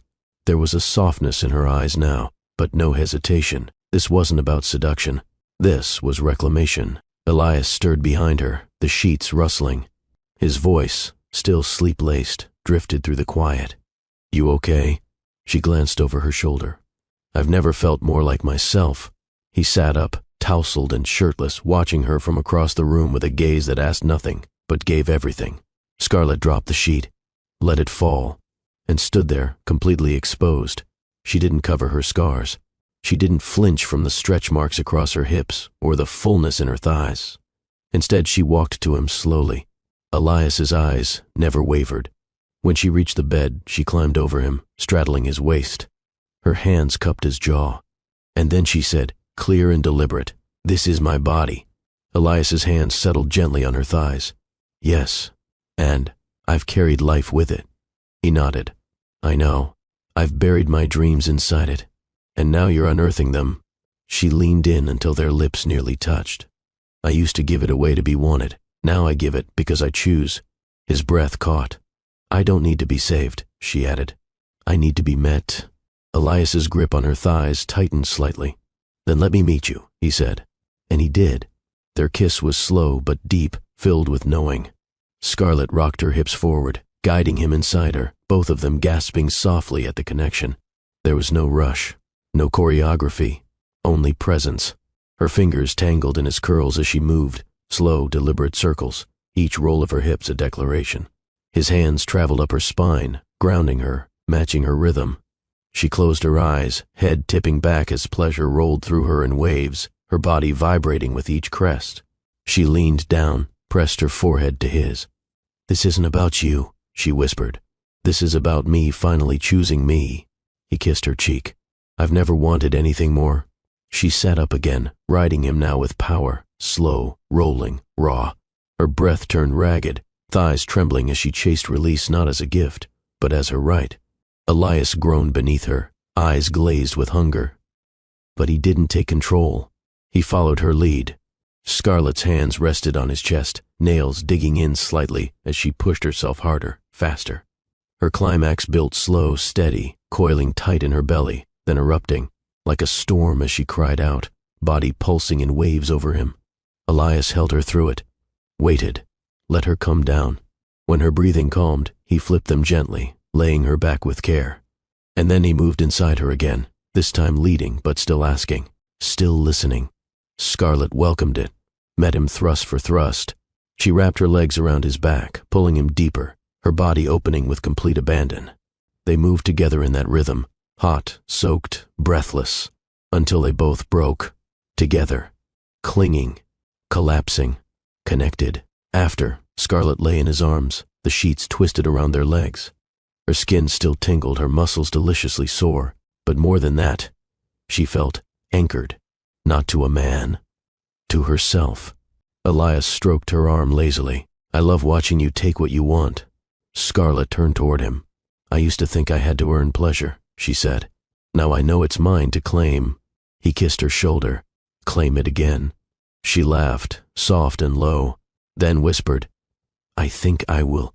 The article hit the science forums at 7:12 a.m. From motherhood to mind maps, how Dr. Scarlett Smith is rewiring the future of pediatric cognition. Scarlett read it over coffee, barefoot in her kitchen, one hand flipping a pancake for Kai while the other scrolled through the article on her tablet. They got it right, not because they praised her credentials, but because they named her fully, clearly, without parentheses, Dr. Scarlett Smith. The byline quoted one of her most recent lectures. "We talk about early cognition like it begins at birth, but it begins in the womb, where the first neurons don't just form a system, they form a story. My work is about helping children reclaim that story before the world overwrites it." That line was now trending across academic Twitter. Professors, child psychologists, and advocacy groups were all reposting. But Scarlett didn't gloat. She didn't screenshot it. She didn't send it to Daniel. She didn't need to. Later that morning, she walked into the Horizon Institute to find a bouquet of yellow tulips on her desk. No card, but she knew who sent them. Elias never attached his name to gestures. He didn't need credit to love her. In the weeks that followed, her calendar filled. Invitations, keynotes, interviews, universities requesting curriculum frameworks based on the Elise Protocol. Scarlett declined half of them, not to be difficult, but to protect her time. She wasn't interested in burning out for applause. Her work wasn't a victory lap. It was a foundation. One Thursday afternoon, she entered a classroom of first-year grad students, diverse, eager, wide-eyed, and wrote on the whiteboard, "Intelligence is not linear. Neither is healing." She taught them how to listen to patterns in child speech that others ignored. She assigned them to observe, not just through data, but through empathy. And when one of the students asked her what she considered her biggest accomplishment, she didn't hesitate. "Not quitting," she said. "Not when I was invisible. Not when I was erased. Not even when I was bought off." The room went silent. Then someone clapped. And then all of them did. That evening, Scarlett hosted a small celebration at home. Just a few colleagues. The Triplets helped decorate with hand-drawn signs and paper garlands. Nova made place cards. Ari recited a toast he'd written on his own. Kai? He ate all the cake frosting before dinner. Scarlett stood in the middle of her modest apartment, laughter echoing, music playing low, and felt it. A rival, not as someone's woman, not as someone's assistant, but as herself, a leader, a scholar, a mother, and finally, a woman at peace. Elias pulled her into the hallway as the guests laughed in the other room. He held up a folded newspaper. The headline read, "The future of neuroscience has a new face, and it's not a man's." Scarlett smiled, arching an eyebrow. They finally caught up. He tucked a paper into her hand. "You've already passed them." Then he kissed her. Slow, firm, familiar. Scarlett let herself melt into it, just for a moment, because celebration wasn't her usual rhythm. But tonight, she allowed it. She sat with the Triplets on the floor that night, brushing Nova's curls, listening.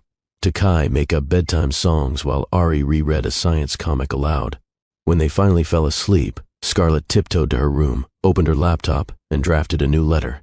This one wasn't to a funder or a university. It was to herself. "Dear Scarlett, this is not the beginning. You've already begun. This is the moment you realize you no longer need anyone to hand you the pen. You've had it all along. Write the future now, with your name in bold." Daniel first saw the headline during a quarterly shareholders meeting. He had just wrapped up a presentation on Neuronexus's international expansion when his assistant slid a tablet in front of him.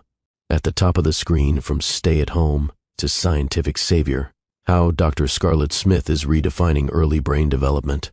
Beneath the headline was a photo, Scarlett, standing on stage at the European Pediatric Summit, her curls glowing under soft light, her voice mid-sentence, her children seated proudly in the front row. She wasn't behind anyone. She wasn't part of someone else's story. She was the story. Daniel's jaw tightened. The meeting moved on, voices blurring as investors discussed funding timelines. But he didn't hear them. He kept staring at the screen, kept seeing her, the woman he once asked to shrink herself, the mother of his children, the partner he paid to disappear. Later, in his office, Daniel locked the door and pulled up the full broadcast of her keynote. He watched it twice. The first time, in silence. The second, with his jaw clenched and his hand pressed to his lips. She spoke clearly, boldly, with authority he never let her display when they were together. She used terminology they once brainstormed over late-night takeout, ideas she'd scribbled on receipts while balancing a baby in one arm and a whiteboard marker in the other. He remembered those nights. He remembered her brilliance. And he remembered not giving it air. He sent her a message. Short, no subject line. I saw the article. Her reply came hours later, I figured. He stared at the blinking cursor, then typed again. I read about Elias. No reply this time. He waited. 30 minutes. Then, an hour. Finally, another message from her. Did you ever think I'd just stay quiet forever? Daniel leaned back in his chair. He hadn't thought about it that way. Not then. He hadn't really thought about what staying quiet cost her. He typed, Did you ever love me? The response didn't come for 15 minutes. When it did, it was one line. I did. But I also loved who I could have become, and you made me choose. He sat there, staring at the words. Not angry, not defensive, just hollow, because he knew she was right. His mother called later that evening. You've seen the press, haven't you? She asked. I have. She's using the Smith name in her publications. Daniel didn't respond. We might need to revisit that agreement, she pressed. She didn't sign anything about that. She's gaining influence, public sympathy. It could become inconvenient. Daniel stared out the window. She's not our problem anymore. His mother huffed. She's not a threat. But her story makes us look ungrateful. Daniel hung up without another word. He opened Scarlett's LinkedIn profile later that night. Her credentials had doubled. New grants, published research, media features. In every photo she looked alive. Not polished, not posed, just seen. He clicked away, then poured a drink, not to forget her, to face what he'd thrown away. The next morning, a journalist reached out for comment. They were working on a feature about Scarlett's transition from anonymous partner to global leader. Daniel declined. There was nothing he could say that wouldn't feel like an apology dressed as explanation. And she didn't need either from him anymore. Scarlett received his last message 2 days later. I offered you freedom. She stared at the screen for a long time, then typed back, No, you offered me money to disappear, and I used it to return to myself. She sent it, blocked the thread, and moved on. She didn't feel triumphant. She didn't want revenge. She just wanted peace. And that's exactly what she had now. Scarlett hadn't expected the invitation. Not from Daniel. Not after everything. Not after silence. It came in a white envelope, hand-delivered to her office at the Horizon Institute. No return address, just her name in embossed silver, Dr. Scarlett Smith. Inside was a single sheet. The Smith Family Foundation requests your presence at the annual gala for child neuroadvancement as both honoree and guest speaker, in recognition of your contributions to the Elise Protocol and cognitive reprogramming models for early trauma. Below it was Daniel's signature. Scarlett blinked, then laughed. Elias read the invitation over her shoulder that evening. Well, that's not a trap at all, he joked. Scarlett rolled her eyes. They don't have a patent on irony. Are you going? She considered. I don't need their platform anymore. He nodded. But they need your name on theirs. Scarlett thought about it for days. Not because she was unsure, but because she needed clarity on one thing. Would attending this gala be a performance? Or would it be a message? The answer came from Ari. He'd been working on a scientist costume for school career day, taping a pretend badge to his chest that read, Future me, like mommy, but taller. Scarlett knelt down and fixed the badge. And in that moment, she knew. This wasn't about Daniel, or the Smiths. This was about her children, seeing what it looked like to walk into a room you once exited in shame and own it. The night of the gala, the ballroom glittered in gold and steel. Atlanta's elite mingled over champagne and curated platitudes. But when Scarlett entered, everything hushed. Her dress was midnight blue, sleeveless, with a plunging neckline and a high slit, powerful, elegant, unapologetically bold. Her hair was pulled back in a sleek twist. Her heels clicked like punctuation, and on her arm was Nova, not Elias, not an escort, her daughter. The symbolism wasn't accidental. Daniel's mother spotted her first. The older woman's expression faltered. She approached slowly. "You look radiant," she said, like it hurt to admit. Scarlett smiled politely. Funny what visibility does. A pause. Then, "Daniel speaks of you often." Scarlett's eyes didn't flinch. "I don't." Daniel found her near the silent auction. "Scarlett." She turned. He looked older. Still powerful. Still polished. But different. Less certain. "Thank you for coming," he said. "You needed me here," she replied simply. He nodded. I didn't come for you," she added. "I know." He looked at Nova beside her and softened. "She looks just like you." Scarlett adjusted her daughter's sleeve. "She looks like herself, just the way I'm teaching her to." The award presentation was brief. Scarlett stood on stage, her name echoing across the speakers. She took the mic, glanced across the sea of powerful people who once erased her. Then she began. "Years ago, I sat in this very room as a +1. My name wasn't in the program. My opinions weren't on panels. I was background. Today, I'm here as a mother, a neuroscientist, and a woman who refused to be defined by absence. I don't accept this honor as validation. I accept it as confirmation that you can disappear from their story and come back as the author of your own." The applause was thunderous, but Scarlett didn't smile for the room. She smiled for Nova, who was watching, learning, becoming. Later, Daniel approached once more. "I have a proposal," he said. She sighed. "Daniel, no strings, no deals, just a contribution." He handed her a folded document. The title read, "Endowment Proposal. The Scarlett Elise Fund for Early Neuroresilience, $2.5 million. No oversight. Full creative control." Scarlett stared at it. He added softly, "This isn't guilt. It's gratitude." She met his gaze. "This changes nothing between us," she said. "I know." She looked down at the document again, and then she smiled, not out of shock, but out of clarity. "I'll accept it," she said. "But not from you." He blinked. "You'll sign it over to the Institute. My name stays, but the power moves through legacy, not ego." He nodded. "I can live with that." Scarlett extended her hand. They shook, not as lovers, not even as friends, but as people who understood the value of letting go. It was raining when Scarlett returned home from the gala. Not the kind of rain that drenched you, the kind that whispered. She stepped out of the car barefoot, heels in one hand, hair damp from the mist. Nova was asleep in the back seat, her head tilted to one side, clutching the event brochure like it was a storybook. Scarlett carried her daughter upstairs, tucked her in, kissed her cheek, and lingered for a moment, watching her breathe. She hadn't just shown up at that gala. She had rewritten her own ending. Elias was already in the kitchen, his sleeves rolled up, chopping ginger. The scent of citrus and spice danced in the air. He didn't ask how the night went. He didn't need to. He slid a mug of hot tea toward her without a word and kissed her temple. Scarlett didn't speak either. She just leaned into him. Later, after the rain settled and the city quieted beneath its soft midnight, they lay in bed, wrapped in nothing but sheets and silence.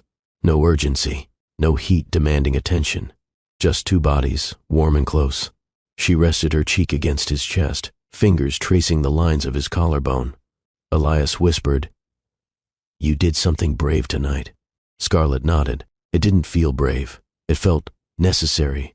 "That's the most honest kind of courage," he murmured. She smiled into his skin. For a long time, neither of them said anything. They just breathed in rhythm. Scarlett had known desire before. She'd known heat, lust, hunger. But this was something else entirely. She raised her head and looked into his eyes. "I used to think love was rescue," she said. Elias's brow softened. "Someone to pull me out when I was drowning. Someone to shield me."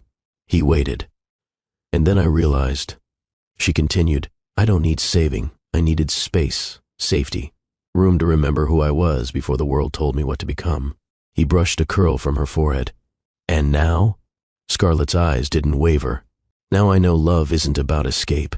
It's about choosing someone who walks beside you, even when the road's already yours. Elias kissed her, slow, intentional. Not a spark, a flame, a gentle burn that asked for nothing and offered everything. They didn't rush. He undressed her, as if each layer was a chapter he respected. She returned the touch with reverence, not passion as performance, but as presence, as proof of trust, of choice. The intimacy that followed was quiet. No moans echoing into the night, just soft gasps. Tender laughter, hands that memorized, not conquered, bodies that listened. Afterward, Scarlett lay on her back, his arm curled beneath her. She stared at the ceiling, the softness of his breath brushing her shoulder. "Do you ever feel like we skipped the chaos?" she asked. Elias chuckled. "You've lived enough of that for both of us." She turned to him. "I thought I needed someone who would fight for me, break down doors, burn things to the ground. And instead, you got a man who folds your laundry and doesn't interrupt your thoughts." Scarlett laughed, genuine and full. "Yes," she whispered. "Exactly that." They made love again in the early hours, this time with more heat, more hands, more mouth. But even then, it wasn't possession. It was alignment, not bodies fitting, but souls. In the silence that followed, Scarlett whispered into the dark, "I think I'm finally free." Elias kissed her knuckles. "You always were. You just stopped apologizing for it." The next morning, sunlight spilled across the room. Scarlett woke to the sound of Ari arguing with Kai about cereal. She pulled on a robe and padded into the kitchen, hair messy, face bare. Elias was flipping pancakes again. Nova was humming at the table, drawing with a red crayon. The world didn't need to be perfect. It just needed to be true. And this was hers. That afternoon, Scarlett wrote a new letter, not to Daniel, not to the Institute, to herself. Again. But this time, it was shorter. "Dear me, you are no longer surviving. You are choosing. And love, real love, doesn't ask you to disappear. It sees you. And stays." Hello, family. Have you ever realized love wasn't rescue, but recognition? Drop a comment if you're learning to love without losing yourself. And if you're still here, still watching, please don't forget to hit the subscribe button and tap on the notification bell so you don't miss a single moment. They came with a new offer. Not Daniel this time, his mother. She arrived uninvited at Scarlett's office in a silver Chanel suit, carrying an envelope thick with contracts. The receptionist tried to intervene, but Scarlett waved her in. She was ready. The older woman sat gracefully across from her, crossing her legs like she owned the building. "I'm not here to argue," she began. Tone clipped but polite. "Just to propose a solution." Scarlett folded her hands. "I've learned," the woman continued, "that there's value in understanding when to make peace. The family is prepared to offer $10 million. Scarlett blinked once. "For what?" "For your children. For their future. For their protection." Scarlett leaned back slowly. "They're not an investment," she said. "They're human beings, and that's why we want them raised with the full resources the Smith name affords." Scarlett's eyes didn't flinch. "They're already being raised with something far better, self-worth." The contract was detailed. Education trusts, international access, summer estates, inheritance rights, all conditional on Scarlett stepping down from full custody and agreeing to joint decision-making under Smith family advisement. A board, essentially, for 3 toddlers. Scarlett flipped through the pages, then closed the folder gently. "I walked away once because I didn't want a war," she said. "But don't mistake that for weakness." The older woman's expression flickered. "Think carefully," she warned. "This isn't just about you anymore." "You're right," Scarlett replied. "It never was." Scarlett filed for sole custody the next morning. Not out of revenge, not out of spite, out of clarity. The triplets deserved one stable home, one compass, one parent who wouldn't dangle love like a prize. Daniel was served the papers 2 days later. The shock in his voice when he called her wasn't anger. It was confusion. "You really think I'd try to take them from you?" he asked. Scarlett was quiet. "I think," she said gently, You let people who don't love them the way I do dictate too much of your life. He exhaled. This is going to turn ugly. No, it's going to turn legal. The headlines came fast. Ex-wife of tech mogul files for sole custody of Smith heirs, $10 million offer rejected in explosive custody move. Scarlett didn't read the comments, but her team did. Some called her strategic. Some called her brave. Others called her bitter. She stayed silent. Her lawyers spoke for her in court, and her children spoke for her in smiles, bedtime routines, and scribbled crayon art on refrigerator doors.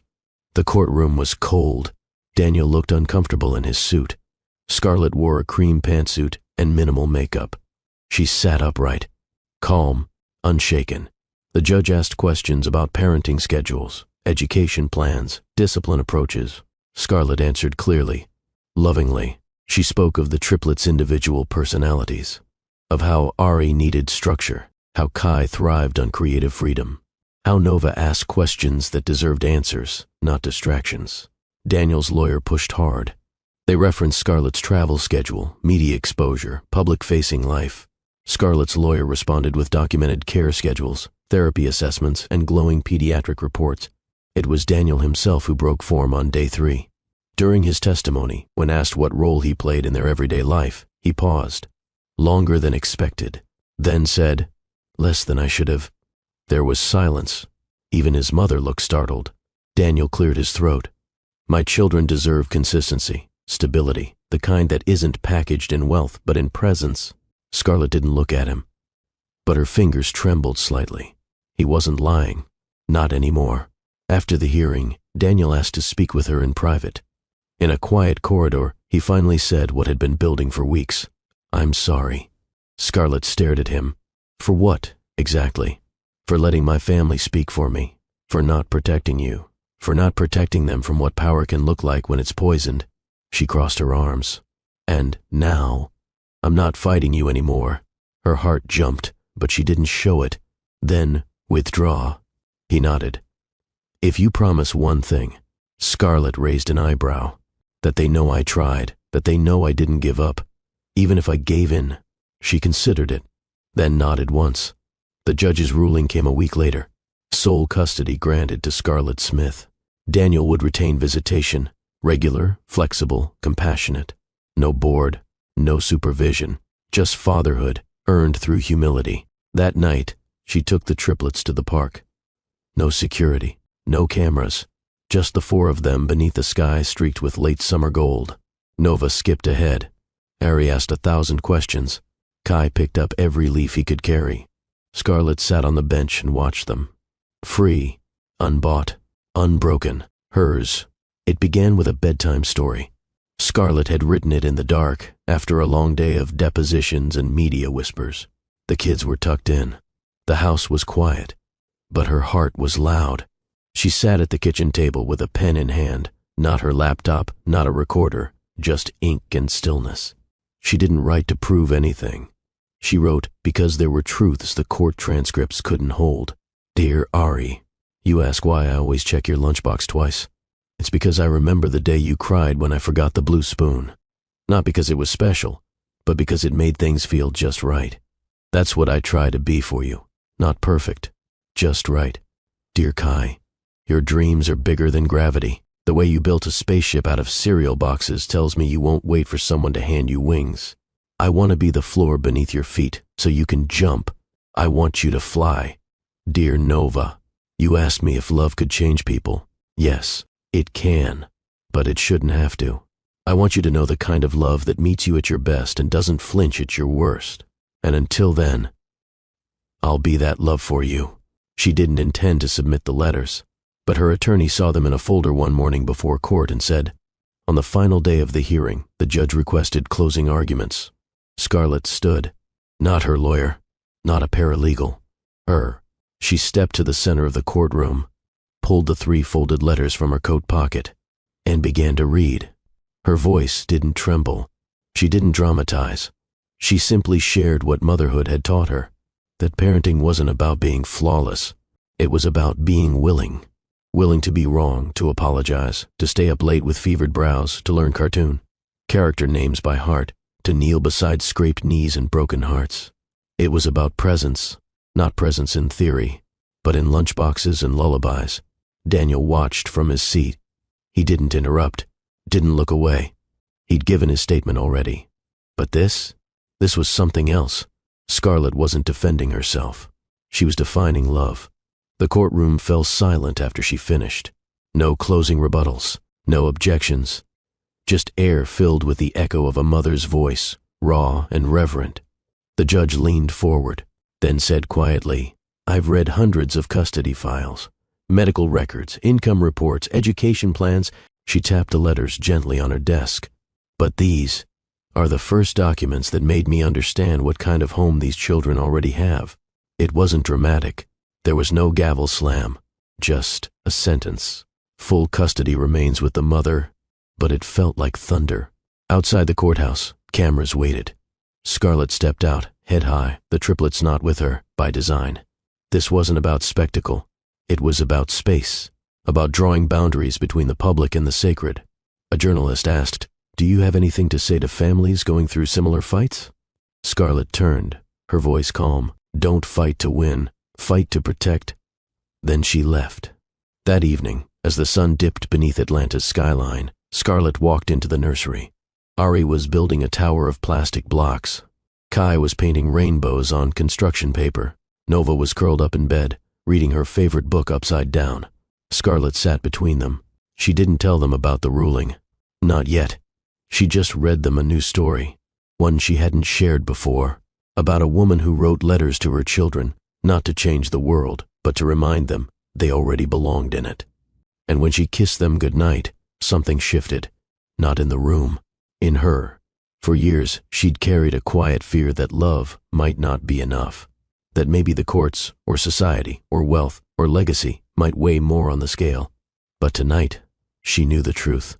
There is no dollar amount that could measure the worth of a mother who stays, not physically, emotionally, daily. Scarlett had stayed, and now she would continue, on her terms. The next morning she mailed the original letters, not to the court, not to the media, but to her children's future selves, each one sealed in an envelope labeled, "To be opened when the world feels heavy." Because even years from now, even when they outgrew bedtime stories, they would remember that love wasn't in the fight, it was in the writing. Atlanta, at dusk, shimmered like a city catching its breath. From the rooftop of the Monroe Arts Building, the skyline unfolded in soft pinks and purples. Strings of warm fairy lights curved above the railings, casting golden halos on the polished concrete. Scarlett stood at the edge in a black silk jumpsuit, hair caught in a crown of coils, her eyes reflecting the horizon. No cameras, no velvet rope. Just one small table with 2 chairs, a bottle of red, and a handwritten card folded neatly on a napkin. Tonight was not about spectacle. It was about choosing, without pressure, without fear. Choosing him. Elias arrived exactly on time. He wore a dark green blazer over a white shirt, sleeves rolled, collar open. No tie, no script. When he saw her standing there, backlit by amber glow, wind teasing the edges of her curls, he paused. His breath caught. And not because she looked beautiful, because she looked certain. "You said you liked sunsets," Scarlett said softly as he joined her. "I do. Well, I planned this one." He smiled. "You control the sky now?" She shrugged with a grin. "I know people." He laughed. It was low, unguarded, and she knew, in that sound, was a kind of peace he didn't find often. They didn't speak much at first. They ate, drank, talked about the triplets, how Nova asked if clouds ever got jealous of the moon, how Ari insisted he could fix the blender with brain powers, how Kai painted a portrait of Elias titled, "My Bonus Hero." And when the plates were cleared, when only the wine remained, Scarlett stood. Elias watched her, still seated, still uncertain, until she reached into her pocket and pulled out a small velvet box. "I know this isn't traditional," she began. Elias froze. Scarlett continued, voice even, "But nothing about us has ever been." She stepped closer. "I spent years letting people write my future, then more years undoing their edits. But you..." She paused. "You never tried to rewrite me. You just read me. Every word, every chapter." Elias's eyes shimmered. "You never tried to fix me." You just stood beside me while I rebuilt myself." She opened the box. Inside, a ring, not flashy, not dainty. A solid matte gold band with 3 tiny stones nestled in its side. Ari, Kai, Nova. Elias stood now, stunned. Scarlett held his hand. "I want to do this with you. Not because I need rescuing, not because I need validation, but because I want us." He didn't speak, didn't need to. His hands found her waist. His forehead pressed to hers, and when he finally whispered, it wasn't yes. It was, "Thank you for not waiting for permission to love me." They didn't sign papers that night. They didn't make announcements, but they made a vow, spoken not into microphones but into skin, that their home would be a choice. Every day, every time, not earned through sacrifice, not held through obligation, but sustained by joy. Later, they danced. No music, just the hum of the city and the beat of shared breath. Scarlett's head rested on his chest, listening not for applause, but for the rhythm of a man whose love didn't require her to shrink, silence, or shapeshift. Elias whispered, "I never thought someone like you would want someone like me." Scarlett looked up, serious. "No," she said, "you never thought you were already someone like me." Then she kissed him, not softly, but like someone who had finally stopped apologizing for wanting everything.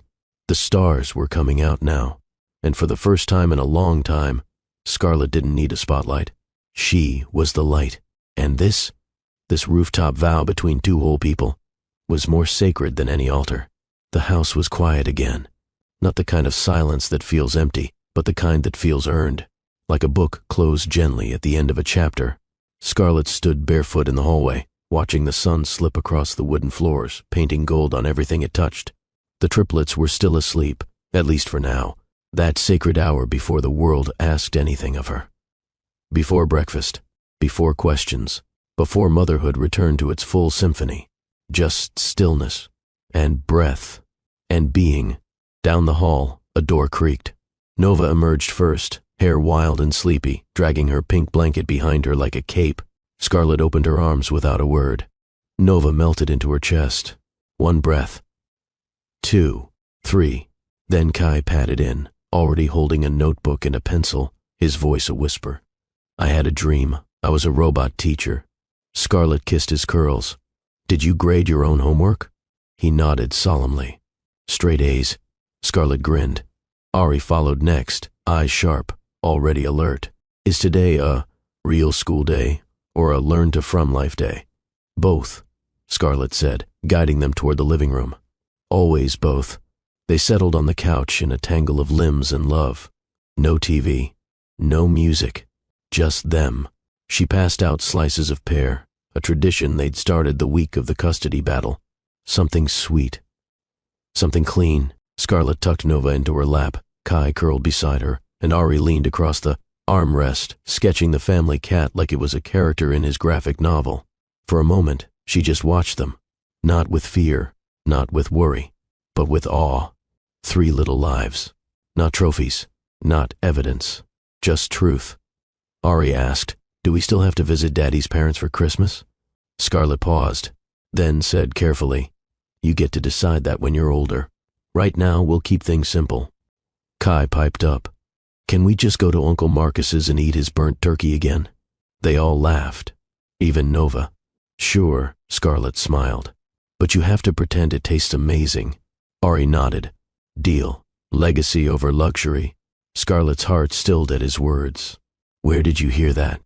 "You said it to someone on the phone once." I remembered. Legacy over luxury. He was listening.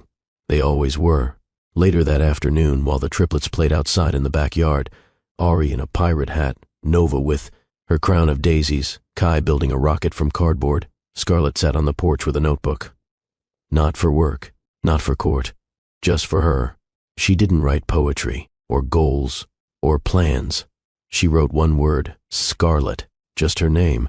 Simple, unadorned, no Smith, no hyphen, no guilt, no apology.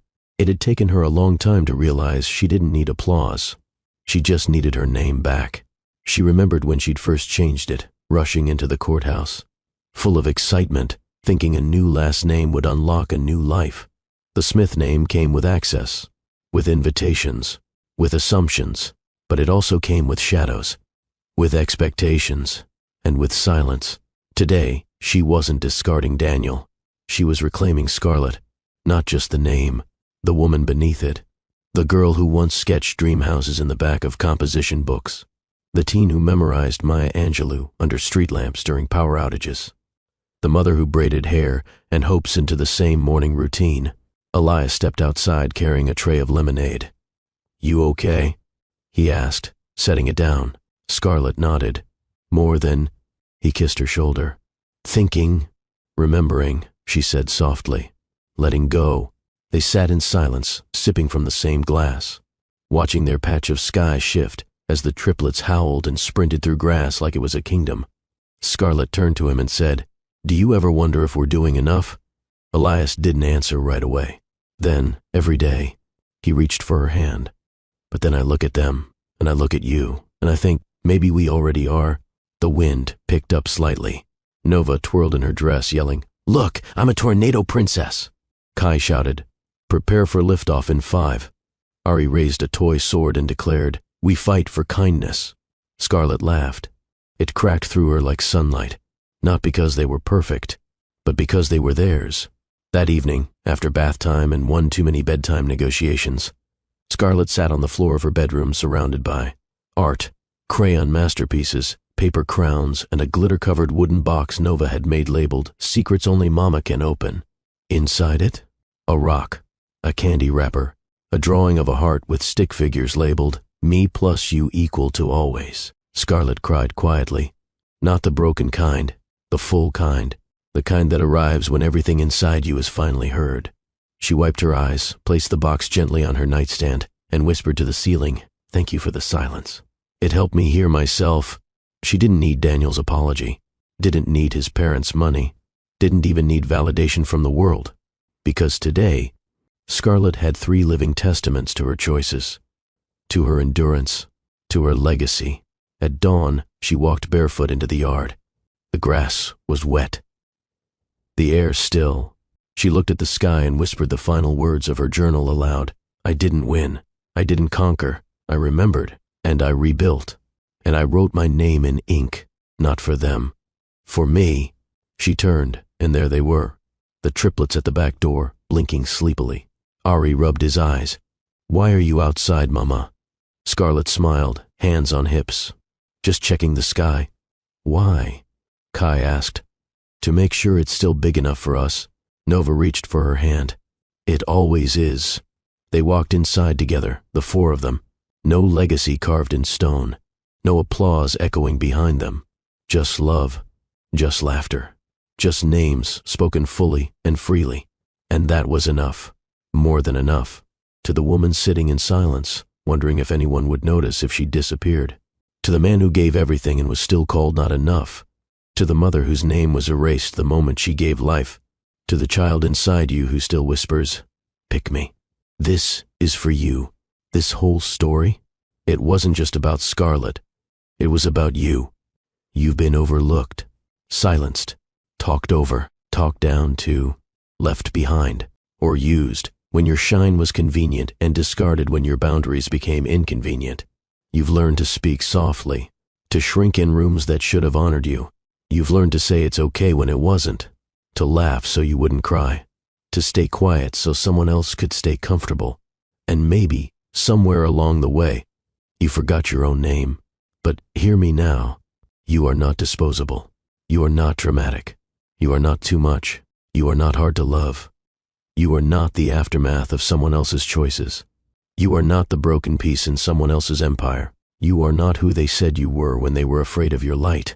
You are allowed to want more peace, more joy, more intimacy, more truth, more silence that heals, not silence that hides. You are allowed to say no, to leave the room, to stop explaining yourself, to choose your name over their legacy, to burn the script they handed you and write your own. You see, they told Scarlett she was lucky, that she should accept the deal, take the money, disappear. Because that's what some people do when they realize you won't bow anymore. They tried to buy your silence. But here's the truth. Your story doesn't belong to their pocketbooks. Your motherhood isn't for auction. Your voice was never theirs to mute. Your worth can't be counted in digits. Your name is not for sale. Scarlett walked away from applause, from luxury, from access. Why? Because applause fades, luxury rusts, access disappears the moment you become inconvenient. But legacy?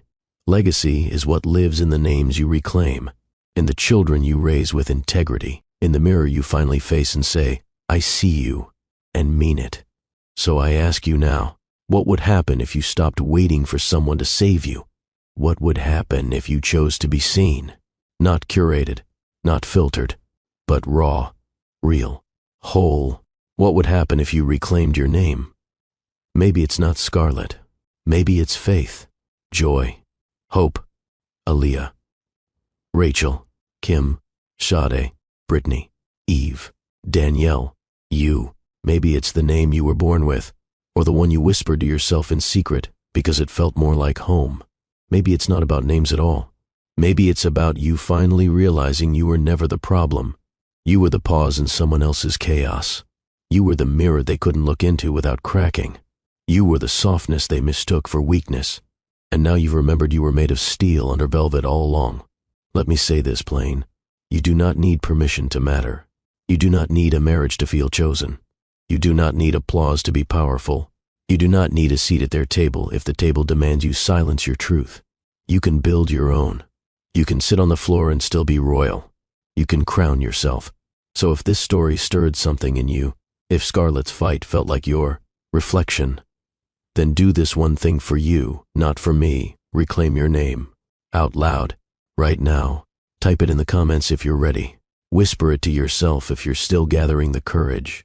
But say it, because your voice is holy, because your truth deserves oxygen, because your future is waiting for the sound of your full name, not their nickname for you, not their version of you, just you, whole, unapologetic, unpurchased, unbroken. You weren't made to live in corners. You weren't made to fade. You weren't made to survive on scraps of love. You were made to shine. And if no one has told you lately, you're not too late. You're not too old. You're not too ruined. You're not too quiet. You are just in time to remember who the hell you are. If this story lit something in you, leave a comment. Tell us what you're reclaiming. Share this video. Someone else in your life has forgotten their name too. Like it. Not for the algorithm, but for the you who stayed. Because if one person remembers who they are because you shared this story, then that's legacy. And that's louder than applause.